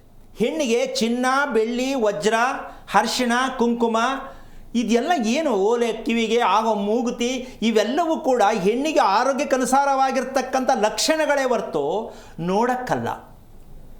ಹಾಗಂತ ನೋಡಬೇಡಿ ಅಂತಲ್ಲ, ನೋಡೋಕ್ಕೆ ಸೌಂದರ್ಯನೂ ಕಾಣಿಸ್ಬೇಕು. ಹೆಣ್ಣು ಮನಸ್ಸಲ್ಲಿ ಸೌಂದರ್ಯ ಇರಬೇಕು. ನೋಡ್ಲಿಕ್ಕೆ ಮಾತ್ರ ಸೌಂದರ್ಯ ತಗೊಂಡ್ರೆ 2 ದಿನ 3 ದಿನ ಇರುತ್ತೆ ಅಷ್ಟೇ, 4ನೇ ದಿನಕ್ಕೆ ಸೌಂದರ್ಯ ಇರಲ್ಲ. ಯಾಕೆ ಅಂದರೆ ಮನಸ್ಸಲ್ಲಿ ಸೌಂದರ್ಯ ಇಲ್ಲದ ಮೇಲೆ ಹೆಣ್ಣು ಚೆನ್ನಾಗಿ ಕಾಣಿಸಲ್ಲ, ಗಂಡು ಚೆನ್ನಾಗಿ ಕಾಣಿಸಲ್ಲ. ನಾನು ಇವಳನ್ನೇ ಒಪ್ಕಣ್ಣ ಅಂತ ಗಂಡ ಯೋಚನೆ ಮಾಡ್ತಾನೆ, ಈ ಮನುಷ್ಯನ್ನೇ ನಾನು ಒಪ್ಕಣ್ಣ ಅಂತ ಹೆಂಡತಿ ಯೋಚನೆ ಮಾಡ್ತಾಳೆ. ಅಂತೂ ಮದುವೆ ಅಂತೂ ಆಗಿರುತ್ತೆ, ಅಂದರೆ ಹೇಳ್ಕೊಳಂಗಿಲ್ಲ, ಬಿಡಂಗಿಲ್ಲ. ಇದೆಂಥ ಜೀವನ ಇದು ಅಲ್ವಾ? ಹಾಗಾಗಿ ಈ ಬೆಳ್ಳಿ ಚೈನು ಕಾಲ್ಗೆ ಯಾಕೆ, ಬೆಳ್ಳಿ ಕಾಲುಂಗುರ ಬೆರಳಿಗೆ ಯಾಕೆ, ಇದು ತಿಳ್ಕೊಂಡ್ರೆ ಎಲ್ಲದಕ್ಕೂ ರೋಗಗಳ ನಿವಾರಣೆ ಮಾಡೋದಕ್ಕೆ ಹೆಣ್ಣಿಗೆ ಧರಿಸ್ತಕ್ಕಂಥ ಒಡವೆಗಳಾಗಿದೆ. ಹೆಣ್ಣಿನ ರೋಗ ನಿವಾರಣೆಗೆ, ವ್ಯಾಧಿ ನಿವಾರಣೆಗೋಸ್ಕರವಾಗಿ ಹೆಣ್ಣಿಗೆ ಅಲಂಕಾರ ಮಾಡ್ತಕ್ಕಂಥದ್ದನ್ನು ಭಗವಂತ ಕೊಟ್ಟಿದ್ದಾರೆ. ಒಂದೊಂದು ಭಾಗಕ್ಕೂ ಧರಿಸುವಂಥ ಚಿನ್ನ ಬೆಳ್ಳಿ ಏನೇ ಆಗಲಿ ಅದಕ್ಕೆ ಆದ ಅರ್ಥ ಇದೆ. ಹೆಣ್ಣು ಮಕ್ಕಳನ್ನ ದಯವಿಟ್ಟು ನೀವು ಯಾವುದೋ ಇಂಗ್ಲೀಷ್ ಕಾನ್ವೆಂಟ್ಗೆ ಸೇರಿಸೋದು ಸೆಕೆಂಡ್ರಿ. ಮಕ್ಕಳಿಗೆ ಸಂಸ್ಕಾರ, ಮನಸ್ಸು, ನೆಮ್ಮದಿಯಾಗಿರ್ತಕ್ಕಂಥ ದೇಹ, ಆರೋಗ್ಯವಾಗಿರ್ತಕ್ಕಂಥ ದೇಹಕ್ಕೆ ನೀವು ಏನು ಮಾಡಬೇಕು ಅನ್ನೋದು ದಯವಿಟ್ಟು ತಂದೆ ತಾಯಿಗಳು ಮಕ್ಕಳ ಬಗ್ಗೆ ನೀವು ಏನನ್ನೋ ಕಲಿಸಿದ್ದೀನಿ, ನಾವೇನೋ ವಿದ್ಯೆ ಕೊಟ್ಬಿಟ್ಟಿದ್ದೀವಿ, ಮಕ್ಕಳು ಅವ್ರ ಕಾಲ ಮೇಲೆ ನಿಂತ್ಕೊಂಡ್ರೆ ಮುಂದೆ ಚೆನ್ನಾಗಿರ್ತಾರೆ ಅನ್ನೋ ಕನಸಿನ ಲೋಕದಲ್ಲಿ ಇದ್ದರೆ ಮಕ್ಕಳ ತಲೆ ಮೇಲೆ ಕಲ್ಲು ಹಾಕಿದ್ದೀವಿ, ಜೊತೆಗೊಂದು ಒರೆಸಿದ್ದೀವಿ, ಕಾಲ ಮೇಲೂ ಕಲ್ಲು ಹಾಕಿದ್ದೀವಿ, ನಾವು ಕಲ್ಲು ಹಾಕ್ಕೊಂಡಿದ್ದೀವಿ ಅಂತ ತಿಳ್ಕೊಳ್ಳಿ. ಮದುವೆ ಆಸೆ, ಮಕ್ಕಳ ಬಗ್ಗೆ ಚಿಂತೆ ಯಾವ ಕಾರಣಕ್ಕೂ ನೀವು ಮಾಡೋಕ್ಕಾಗಲ್ಲ. ಕಾರಣ ದೇಹದಲ್ಲಿರುವ ರಕ್ತ ಶುದ್ಧಿ ಆಗಬೇಕು ಅಂದರೆ ಚಿನ್ನ ಬೆಳ್ಳಿ ಯಾವ ಭಾಗಗಳಲ್ಲಿ ಇರಬೇಕು ಅದು ಇರಲೇಬೇಕು. ಓದದೇ ಇದ್ರೂ ಪರವಾಗಿಲ್ಲ, ಸಂಸಾರ ಮಾಡಿ ಚೆನ್ನಾಗಿ 100 ವರ್ಷ ಬಾಳಿ ಬದುಕ್ತಾರೆ. ಓದ್ಬಿಟ್ಟು ಹಾರ್ಟ್ ಅಟ್ಯಾಕ್ ಆಗಿ 25-30ಕ್ಕೆ ರೈಟ್ ಹೇಳ್ಬಿಟ್ಟು ಹೋಗ್ತಾರೆ. ಈ ಶವದ ಮುಂದೆ ಕೂತ್ಕೊಂಡು ಅಳೋದು ಬೇಡ. 100 ವರ್ಷ ಹೆಣ್ಣು ಮಕ್ಕಳು ಗಂಡು ಮಕ್ಕಳೇ ಆಗಲಿ ನಿಮ್ಮ ಮುಂದೆ ಬದುಕಬೇಕು. ಇದು ತಂದೆ ತಾಯಿ ಋಣವನ್ನು ತೀರಿಸ್ಬೇಕಾದ್ರೆ ಮಕ್ಕಳು ಯಾವ ರೀತಿ ಆಗ್ಬೋದು? ಮಕ್ಕಳು ತಂದೆ ತಾಯಿ ಋಣವನ್ನು ತೀರಿಸ್ಬೇಕಾ ಬೇಡಮ್ಮ? ತೀರಿಸ್ಬೇಕು. ಯಾವ ರೀತಿ? ಅವರ ಅಂತ್ಯಕಾಲದಲ್ಲಿ ಅವ್ರನ್ನ ನೋಡ್ಕೊಳ್ಳೋ ಅಮ್ಮ, ಇದು ಬುಡ್ಬುಡಿಕೆ ಕತೆ ಹೇಳಿ ಹೇಳಿ ಕಿವಿ ತೂತ್ ಬಿದ್ದಾಗತ್ತೆ. ಅಂತ್ಯಕಾಲದಲ್ಲಿ ಅಂತೆ ಯಾವ ಅಂತ್ಯಕಾಲದಲ್ಲೂ ಸೇರ್ಕೊಳ್ಳಲ್ಲ, ಹೇಳೋದು ಮಾತೆ ಕೇಳೋದು, ಅಂತ್ಯಕಾಲದಲ್ಲಿ ನೋಡ್ಕೋತಾರೆ ಅಲ್ವಾ? ಈಗಲೇ ಹೇಳೋದು ಮಾತು ಕೇಳಲ್ಲ, ಅಂತ್ಯಕಾಲದಲ್ಲಿ ನೋಡ್ಕೊಳ್ಳೋದ್ರಲ್ಲಿ ಬಂತು. ಹಿಂಗೆ ಹೇಳ್ಕೊಂಡೇ ನಾವು ಸಾಯ್ತಾ ಇರೋದು. ಅದೆಲ್ಲ ವಿಷಯ. ತಂದೆ ತಾಯಿ ಋಣವನ್ನು ತೀರಿಸುವುದು ಯಾವುದು ಅಂದರೆ, ಮಕ್ಕಳು ಸಮೃದ್ಧಿಯಾದ ವಯಸ್ಸಿನಲ್ಲಿ ಮದುವೆಯಾಗಿ ಒಳ್ಳೆಯ ಸಂತತಿಯನ್ನು ಪಡೆದು ಅವರು ಕ್ಷೇಮವಾಗಿದ್ದಾಗ ತಂದೆ ತಾಯಿ ಋಣವನ್ನು ತೀರಿಸುವುದು. ತಂದೆ ತಾಯಿ ಮಕ್ಕಳ ಮೊಮ್ಮಕ್ಕಳನ್ನು ಕಣ್ಣಲ್ಲಿ ನೋಡಬೇಕು. ಮಕ್ಕಳು ಚೆನ್ನಾಗಿದ್ದಾರೆ, ನಮ್ಮ ಮಗಳು ಚೆನ್ನಾಗಿದ್ದಾಳೆ, ನಮ್ಮ ಮಗ ಚೆನ್ನಾಗಿದ್ದಾನೆ, ಇದು ತಿಳಿದಾಗ ಮಾತ್ರ ತಂದೆ ತಾಯಿ ಋಣ ತೀರುತ್ತೆ ಹೊರ್ತು ನೀವೇನೇ ಸತ್ತಾಗ ತಿಥಿ ಮಾಡಿದ್ರು ಮಾಡದೇ ಇದ್ದರೂ ಜೀವನ ಪರ್ಯಂತ ನಿಮಗೆ ಯಾವುದೇ ಕಾರಣಕ್ಕೂ ಮುಕ್ತಿ ಸಿಕ್ಕಲ್ಲ, ಅವ್ರ ಋಣ ತೀರಿಸಲ್ಲ. ಇದೇ ನಮ್ಮ ದೇಶದ ತುಂಬಿರ್ತಕ್ಕಂಥ ದೊಡ್ಡ ಸಮಸ್ಯೆ. ಹೊರದೇಶಕ್ಕೆ ಲೆಕ್ಕ ಹಾಕಿದ್ರೆ, ನಮ್ಮ ದೇಶಕ್ಕೂ ಹೊರದೇಶಕ್ಕೆ ಲೆಕ್ಕ ಹಾಕಿದ್ರೆ ಅಮೇರಿಕಾದಲ್ಲಿ 10 ಜನಕ್ಕೆ ಒಬ್ಬರು ಮನೋರೋಗಿ ಇರ್ತಾರೆ. ಅಮೇರಿಕಾ ಹೊರದೇಶದಲ್ಲಿ. ಯಾಕೆಂದರೆ ಸುಮಾರು ಜನಕ್ಕೆ ಒಂದು ಪ್ರಶ್ನೆ ಇದೆ, ಹೊರದೇಶದಲ್ಲಿ ತಿಥಿ ಮಾಡಲ್ಲ ಸತ್ತವ್ರಿಗೆ, ಶಾಸ್ತ್ರ ಕೇಳಲ್ಲ, ಜ್ಯೋತಿಷ್ಯ ಕೇಳಲ್ಲ, ದೇವಸ್ಥಾನಕ್ಕೆ ಹೋಗಲ್ಲ, ಆದರೂ ಚೆನ್ನಾಗಿದ್ದಾರೆ, ಶ್ರೀಮಂತರಾಗಿದ್ದಾರೆ. ನಮ್ಮ ದೇಶದಲ್ಲಿ ತಿಥಿ ಮಾಡ್ತೀವಿ, ಚೆನ್ನಾಗಿಲ್ಲ, ಪೂಜೆ ಮಾಡ್ತೀವಿ, ಚೆನ್ನಾಗಿಲ್ಲ. ಎಲ್ರಿ ಇದ್ದೀರಾ, ಎಲ್ರಿ ಯೋಚನೆ ಮಾಡ್ತೀರಾ? ಅಲ್ಲಿ ಹಣ ಇದೆ, ನಿದ್ದೆ ಇಲ್ಲ, ಮದುವೆ ಒಂದಿಲ್ಲ. ಏನಮ್ಮ? ಹೌದು, ಮದುವೆಗಳಿದೆ ಫಾರಿನಲ್ಲಿ. ಇಲ್ಲಿ ಮದುವೆ ಒಂದೇ ಭಾರತ ದೇಶದಲ್ಲಿ. ಎಷ್ಟು ವ್ಯತ್ಯಾಸ ಇದೆ ಸ್ವಲ್ಪ ಯೋಚನೆ ಮಾಡಿ. ಇಂಥ ಭಾರತ ದೇಶದಲ್ಲಿ ಹುಟ್ಟಿ ಎಲ್ಲೋ ಇರ್ತಕ್ಕಂಥ ಯಾವುದೋ ಫಾರಿನ್ ಸ್ಟೈಲ್ ನೋಡಿಕೊಂಡು ಇವತ್ತು ನಮ್ಮ ಭಾರತ ದೇಶದಲ್ಲಿ ಇರ್ತಕ್ಕಂಥ ಆರೋಗ್ಯ, ಸಮೃದ್ಧಿ ಮತ್ತು ಕಾಲಕ್ಕೆ ಅನುಸಾರವಾಗಿ ವರ್ಷದಲ್ಲಿ 3 ಕಾಲಗಳು, ಮಳೆಗಾಲ, ಬೇಸಿಗೆ ಕಾಲ, ಚಳಿಗಾಲ ಬೇರೆ ದೇಶದಲ್ಲೂ ಸಿಗಲ್ಲ. ಹೌದಾ? ಇಂಥ ಅದ್ಭುತವಾದ ದೇಶದಲ್ಲಿ ಹುಟ್ಟಿ ಯಾವುದೋ ಫಾರಿನ್ ನೋಡ್ಬಿಟ್ಟು ಇವತ್ತು ಎಷ್ಟು ಜನ ನಮ್ಮ ಪ್ರಧಾನಮಂತ್ರಿಯ ಮುಂದೆ ಕಾಲು ಊರ್ತಾರೆ, ಮಂಡಿ ಊರ್ತಾ ಇದ್ದಾರೆ. ಭಾರತ ದೇಶವೇ ನಮಗೆ ಬೇಕು ಅಂತ ಎಷ್ಟು ಜನ ಕ್ಯೂ ನಿಂತಿದ್ದಾರೆ. ಈ ಹಂತಕ್ಕೆ ಬರಬೇಕಾದ್ರೆ ನಮ್ಮ ದೇಶ ಯಾವ ಮಟ್ಟಿಗಿದೆ ಸ್ವಲ್ಪ ಯೋಚನೆ ಮಾಡಿ. ಅಂಥ ಭಾರತ ದೇಶದಲ್ಲಿ ಹುಟ್ಟಿ ಇನ್ನೊಂದು ದೇಶದ ಉಡುಪುಗಳು, ಇನ್ನೊಂದು ದೇಶದ ಅಡುಗೆ ಮಾಡ್ತಕ್ಕಂಥದ್ದು, ಊಟ ಮಾಡ್ತಕ್ಕಂಥದ್ದನ್ನು ಆರಿಸ್ಕೊಂಡು ಅರ್ಧ ಚಡ್ಡಿ ಹಾಕ್ಕೊಂಡು ಬೆಟ್ಟ ಹತ್ತೋದು, ಈ ರೀತಿ ಕೆಟ್ಟ ಅಭ್ಯಾಸಗಳನ್ನು ಪರದೇಶದೆಲ್ಲ ತಗೊಂಡು ನಾವು ಮದುವೆಗಳು ಮಾಡಿಕೊಂಡ್ರೆ, ನಾನು ಹೇಳಿದ್ದೀನಿ ಈಗಲೇ, ಮದುವೆಗಳು ಮಾಡ್ಕೊತಿದ್ದೀವಿ ಅಷ್ಟೇ, ಮದುವೆ ಆಗಲ್ಲ. ಮದುವೆಗಳು ಹೆಣ್ಗಾಗ್ಬೋದು, ಗಂಡಿಗಾಗ್ಬೋದು. ಹೌದಾನೆ? ಕಾರಣ ದೇಹದಲ್ಲಿ ಶಕ್ತಿ ಇಲ್ಲ, ಮನಸ್ಸಿನಲ್ಲಿ ಖುಷಿ ಇಲ್ಲ, ದಾಂಪತ್ಯದಲ್ಲಿ ಏನು ಅಂತ ಅರ್ಥನೇ ಆಗಿಲ್ಲ. ಮತ್ತು ಹೇಗೆ ಚೆನ್ನಾಗಿರೋಕ್ಕೆ ಸಾಧ್ಯ? ಇಂತಹ ನಮ್ಮ ದೇಶದ ಒಂದು ಸಂಸ್ಕಾರವನ್ನು ಮನೆಯಲ್ಲಿ ನೀವು ಕೂತ್ಕೊಂಡು ತಂದೆ ತಾಯಿ ಆದವರು ಮನೆಯೇ ಪಾಠಶಾಲೆ ಅಂತ ಹೇಳ್ಬಿಟ್ರು ಅಜ್ಜ ತಾತ ಹೋಗ್ಬಿಟ್ರು ಹೇಳ್ಬಿಟ್ಟು, ಇವ್ರಿಗೆ ಏನೋ ತಿಳ್ಕೊಂಡೇ ಇಲ್ಲ. ಪಾಠಶಾಲೆ ಅಂತ ಯಾರು? ತಾಯಿ ಗೊತ್ತೇ ಇಲ್ಲ ಪಾಪ. ಅವರು ಫುಲ್ ಯಾವಾಗಲೂ ಮೊಬೈಲ್ ಬ್ಯುಸಿ. ಯಾರು? ತಾಯಿಗೆ ಫುಲ್ ಮೊಬೈಲ್ ಬ್ಯುಸಿ, ಇಲ್ಲ ಸೀರಿಯಲ್ ಬ್ಯುಸಿ, ತಂದೆಗೆ ಪಾರ್ಟಿ ಬ್ಯುಸಿ. ಇನ್ನು ಈ ಮಧ್ಯದಲ್ಲಿ ಮಕ್ಕಳ ಕತೆ ಏನು? ಹೌದಾ ಅಲ್ವಮ್ಮ? ಯಾವಾಗಲೂ ಸೀರಿಯಲ್ಲು ಇಲ್ಲ ಮೊಬೈಲು ಹೆಂಗಸರಿಗೆ. ಹಂಗಂತ ಎಲ್ಲ ಬೇಜಾರು ಮಾಡ್ಕೊಬಿಡಿ, ದಯವಿಟ್ಟು ಬೇಜಾರು ಮಾಡ್ಕೊಂಡು ತೊಂದರೆ ಇಲ್ಲ. ಅನುಭವಿಸ್ತಾ ಇರೋದು ಏನು, ಇದು ಮಾಡ್ಕೊಂಡು ಯೋಚನೆ ಮಾಡ್ತಾ ಇದ್ರೆ ಅಷ್ಟೇ. ಸೀರಿಯಲ್ ನೋಡ್ದಂಗೆ ನನ್ನ ಗಂಡ ಇಲ್ಲ, ಸೀರಿಯಲ್ ನೋಡ್ದಂಗೆ ನನ್ನ ಮನೆ ಇಲ್ಲ ಅಂತ ಅಷ್ಟೇ ನಿಮ್ಗೆ ಬೆನಿಫಿಟ್ಟು. ನೋಡಬೇಡಿ ಅಂತ ನಾನು ಹೇಳ್ತಿಲ್ಲ, ಹುಚ್ಚುತನ ಹಿಡ್ಕೊಂಡಿದೆ ನಮಗೆಲ್ಲ. ಇದಕ್ಕೆಲ್ಲ ಹುಚ್ಚು ನಿವಾರಣೆ ಆಗಬೇಕಂದ್ರೆ ಅರಿಶಿಣ, ಕುಂಕುಮ, ಎಷ್ಟು ಸಲ ನೀವು ಅದಕ್ಕೆ ಪ್ರತಿಕ್ರಿಯೆ ಕೊಡ್ತೀರೋ, ಎಷ್ಟು ಚೆನ್ನಾಗಿ ಅದನ್ನು ಭಕ್ತಿಯಿಂದ ಬಳಸ್ತೀರೋ, ಅದು ನಿಮ್ಮ ಜೀವನದಲ್ಲಿ ಒಳ್ಳೆಯ ಆರೋಗ್ಯವನ್ನು, ಮನಃಶಾಂತಿಯನ್ನು ಕೊಡ್ತಕ್ಕಂಥ, ಆಯಸ್ಸನ್ನು ಕೊಡ್ತಕ್ಕಂಥ, ಒಳ್ಳೆಯ ಮಕ್ಕಳನ್ನು ಪಡೆಯೋದಕ್ಕೆ. ಅದಕ್ಕೊಂದು ಸಣ್ಣ ಉದಾಹರಣೆಗೆ ಬಂದುಬಿಡ್ತೀನಿ. ಮಗು ಹುಟ್ಟಬೇಕಾದ್ರೆ ಯಾವುದೇ ಮಗು ರಜೋಗುಣದಲ್ಲೇ ಹುಟ್ಟುತ್ತೆ, ಅಂದರೆ ರಾಕ್ಷಸ ಗಣದಲ್ಲೇ ಹುಟ್ಟುತ್ತೆ. ಸಾತ್ವಿಕವಾದ ಮಗು ಯಾರ ಹೊಟ್ಟೆಲ್ಲೂ ಹುಟ್ಟಲ್ಲ. ಕಾರಣ ಹುಟ್ಟಿದ ತಕ್ಷಣ ಅಳಬೇಕದು. ಅಳ್ಳಿಲ್ಲ ಅಂದರೆ ಡಾಕ್ಟರ್ ಅಳಿಸ್ತಾರೆ. ಯಾಕೆಂದರೆ ಕರೆಕ್ಟಾಗಿದೆಯಾ, ಕ್ಲಾರಿಟಿ ಇಲ್ವಾ, ಉಸಿರು ಬರುತ್ತಾ ಈಚೆಗೆ ಇಲ್ವಾ ಅಂತ. ಅವ್ರ ಭಾಷೆಯಲ್ಲಿ ಮಗು ಎಚ್ಚರಿಕೆ ಮಾಡ್ತಾರೆ, ಹೊಡೆದು ಅಳಿಸ್ತಾರೆ. ಅದು ಕಾರಣ ಹಳುನೇ ರಾಕ್ಷಸಗಣ. ಯಾವಾಗಲೂ ಯೋಚನೆ, ಬೇಜಾರು, ಯಾರಿಗೋ ಹೊಡೆದು ಈಸ್ಕೊಳ್ಳೋದು, ನೋಯಿಸೋದು, ಚುಚ್ಚೋದು, ಇದು ರಾಕ್ಷಸಗಣ. ಯಾಕೆ ಮಗು ಹುಟ್ಟುತ್ತಾ ಇದೆ ಆ ಥರದಲ್ಲಿ ಪ್ರತಿ ಮಕ್ಕಳು ಯಾಕೆ ಹುಟ್ಟಬೇಕು ಅಂದರೆ ತಾಯಿಯಲ್ಲಿ ಮನಸ್ಥಿತಿ ದೇಹಸ್ಥಿತಿ ಚೆನ್ನಾಗಿರಲ್ಲ, ಎಲ್ಲ ಟಾಟಾ ಮಾಡಿಬಿಟ್ಟಿರ್ತಾರೆ. ಅದಕ್ಕೋಸ್ಕರವಾಗಿ ಆಯಮ್ಮ ಮಾಡಿರೋ ಯೋಚನೆ, ಅವರು ಊಟ ಬಿಟ್ಟಿರ್ತಕ್ಕಂಥದ್ದು ಯೋಚನೆ ಮಾಡಿರ್ತಕ್ಕಂಥದ್ದೆಲ್ಲ ಮಗು ರಾಕ್ಷಸ ಹುಟ್ಟುತ್ತೆ. ಈಗ ಮಗು ಬದುಕಬೇಕಾದ್ರೆ ಅದಕ್ಕೆ ಸತ್ವಗುಣ ಬರಬೇಕು, ಅಂದರೆ ಪರಿವರ್ತನೆ ಆಗಬೇಕು.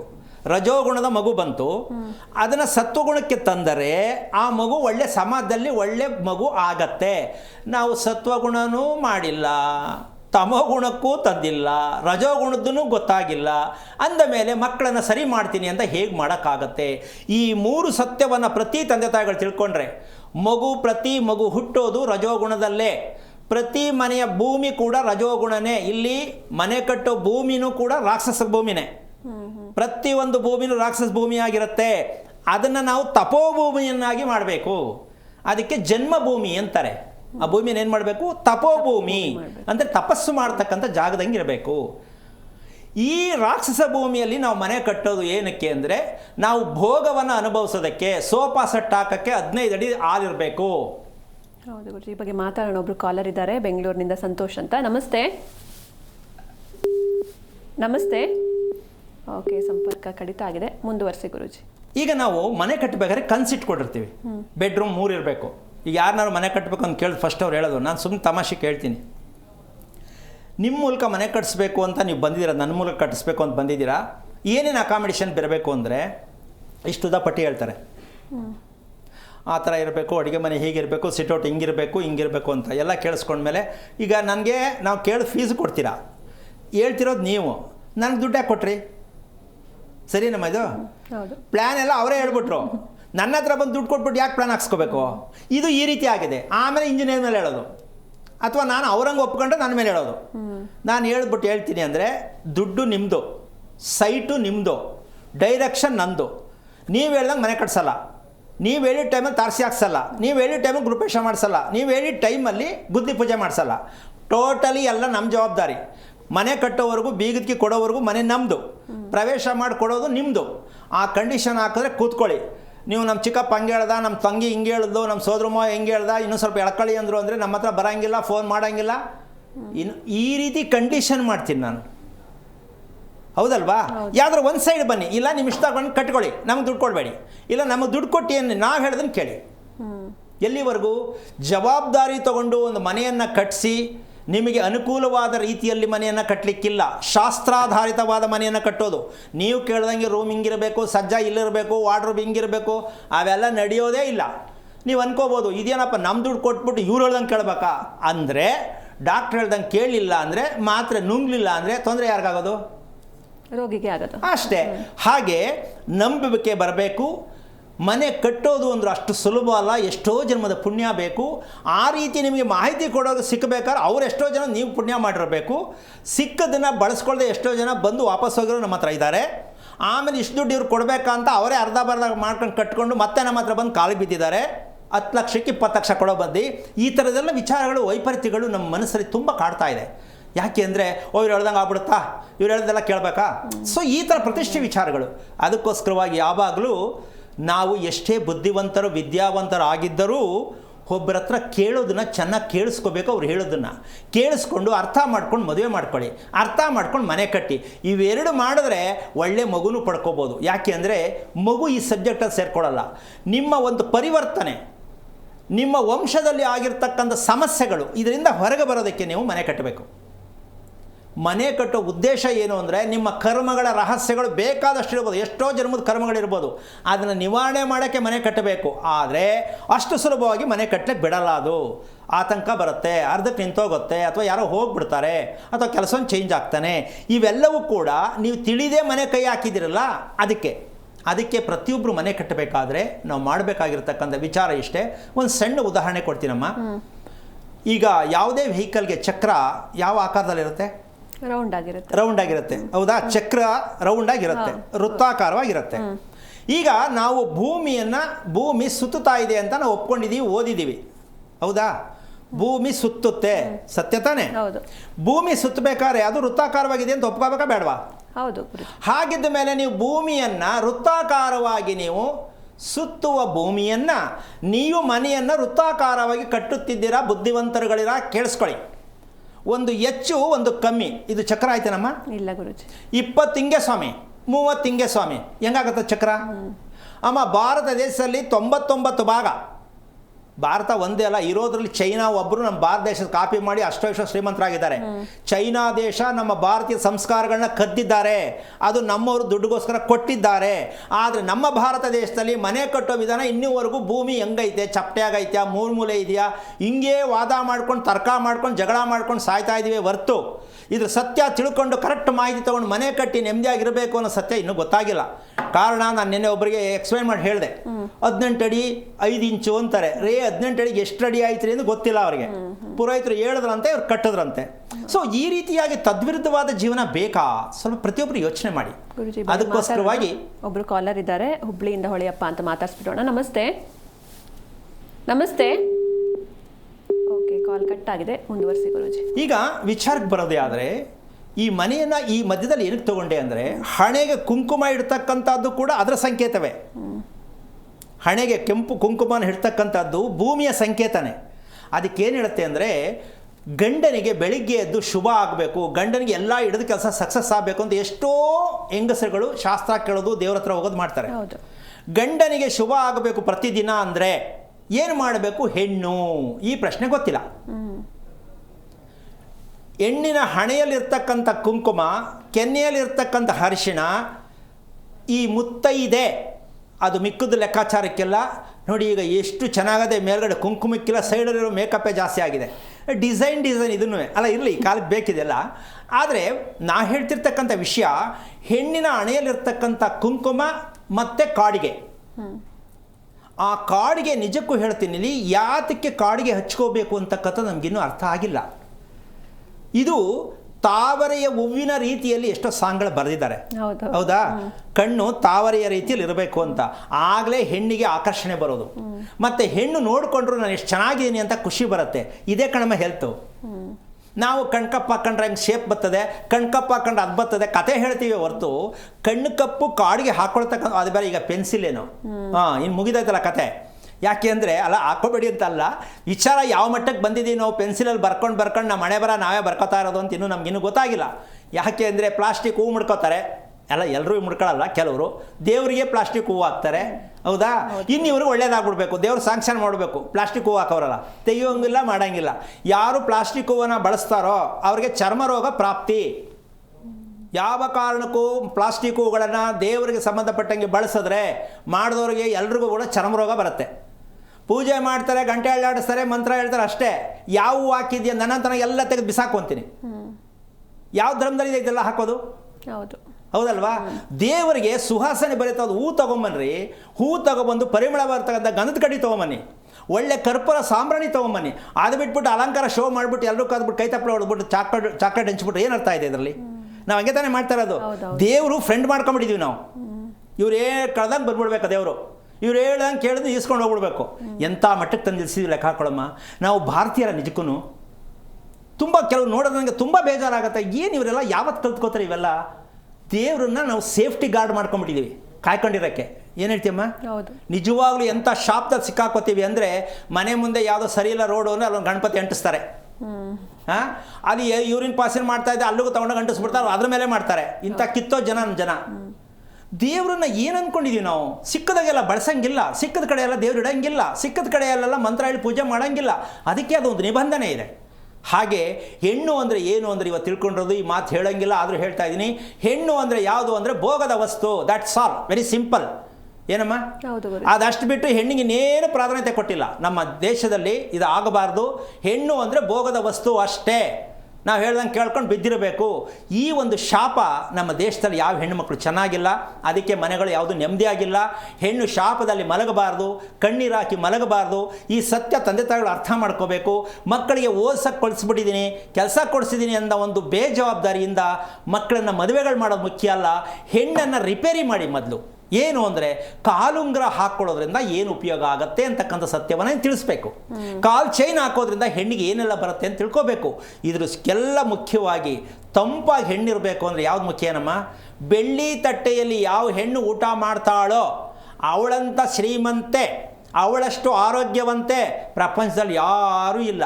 ಎಲ್ಲೆಲ್ಲಿಗೋ ಖರ್ಚು ಮಾಡ್ತಾರೆ. ಬೆಳ್ಳಿ ತಟ್ಟೆಯಲ್ಲಿ ಊಟ ಮಾಡೋಕ್ಕೆ ಹಿಂದೆ ಮುಂದೆ ಯೋಚನೆ ಮಾಡಿಕೊಂಡು ಅದು RD ಬನ್ವನ್ ಮ್ಯೂಸಿಕ್ ಆಗುತ್ತೆ, ತಟ್ಟೆ ಮಾಡೋದು ದಡಬಡ ದಡಬಡ ದಡಬಡ ಅಂತ ಅದರಲ್ಲೇ ತಿಂತಾರೆ.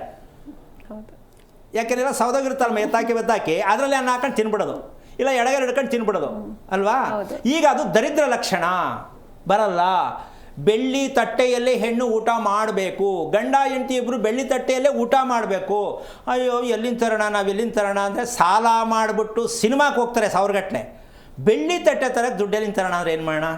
ಅದಕ್ಕೋಸ್ಕರವಾಗಿ ಈ ವಿಚಾರವನ್ನು ಹೇಳಲಿಕ್ಕೆ ಸಮಯ ತುಂಬ ಅಭಾವ ಆಗುತ್ತೆ. ಯಾಕೆಂದರೆ ಕಾಲುಂಗುರದಲ್ಲಿ ಇರ್ತಕ್ಕಂಥದ್ದು ಹೆಣ್ಣಿನ ಆಸೆಯನ್ನು ಕಟ್ ಮಾಡುತ್ತೆ. ಕಾಲುಂಗುರ ಏನು ಮಾಡುತ್ತೆ? ಹೆಣ್ಣಿಗೆ ಆಸೆ ಕೊಡಲ್ಲ. ಬೇಡ, ನಾನು ಆಸೆ ಮಾಡಬಾರ್ದು, ನನಗೇನು ಸಿಕ್ಕಿದೋ ಅಷ್ಟೇ ಸಾಕು. ಕಾಲುಂಗುರದಲ್ಲಿ ಸೆನ್ಸ್ ಕೊಡುತ್ತೆ, ಯೋಚನೆ ಮಾಡಬಾರ್ದು, ಆಸೆ ಬಿಡಬಾರ್ದು ಅಂತ. ಈಗ ಕಾಲ್ ಚೈನು ಏನು ಮಾಡುತ್ತೆ ಅಂತಕ್ಕಂಥ ಸತ್ಯಕ್ಕೆ ಹೋದರೆ ನಿಜಕ್ಕೂ ಹೇಳ್ತೀನಿ, ನಮ್ಮ ಮೆದುಳಿಗೆ ಎಷ್ಟು ವರ್ಕ್ ಕೊಡುತ್ತೆ ಅದು ಅಂತಕ್ಕಂಥದ್ರ ಜೊತೆಗೆ ಬೆಳ್ಳಿ ತಟ್ಟೆ ಊಟ ಯಾಕೆ ಮಾಡಬೇಕು ಅಂದರೆ ಹೆಣ್ಣು ತಂಪಾಗಿರಬೇಕು ಅಂತ ಇವತ್ತು ಕಾರ್ಯಕ್ರಮದಲ್ಲಿ ನಾವು ಕಣ್ಣು ತಂಪಾಗಿರಬೇಕು ಅಂದರೆ ಬೆಳ್ಳಿ ತಟ್ಟೆಯಲ್ಲಿ ಊಟ ಮಾಡುವುದರ ಜೊತೆಗೆ ತಟ್ಟೆಯನ್ನು ಕೊನೆಯಲ್ಲಿ ಊಟ ಮಾಡಿದ ಮೇಲೆ ಚೆನ್ನಾಗಿ ನೆಕ್ಕೋದನ್ನು ಕಲಿಬೇಕು. ಅಯ್ಯಯ್ಯೋ ನೆಕ್ಕೋದಾ? ಎಷ್ಟೋ ಜನಕ್ಕೆ ಅಸಹ್ಯ.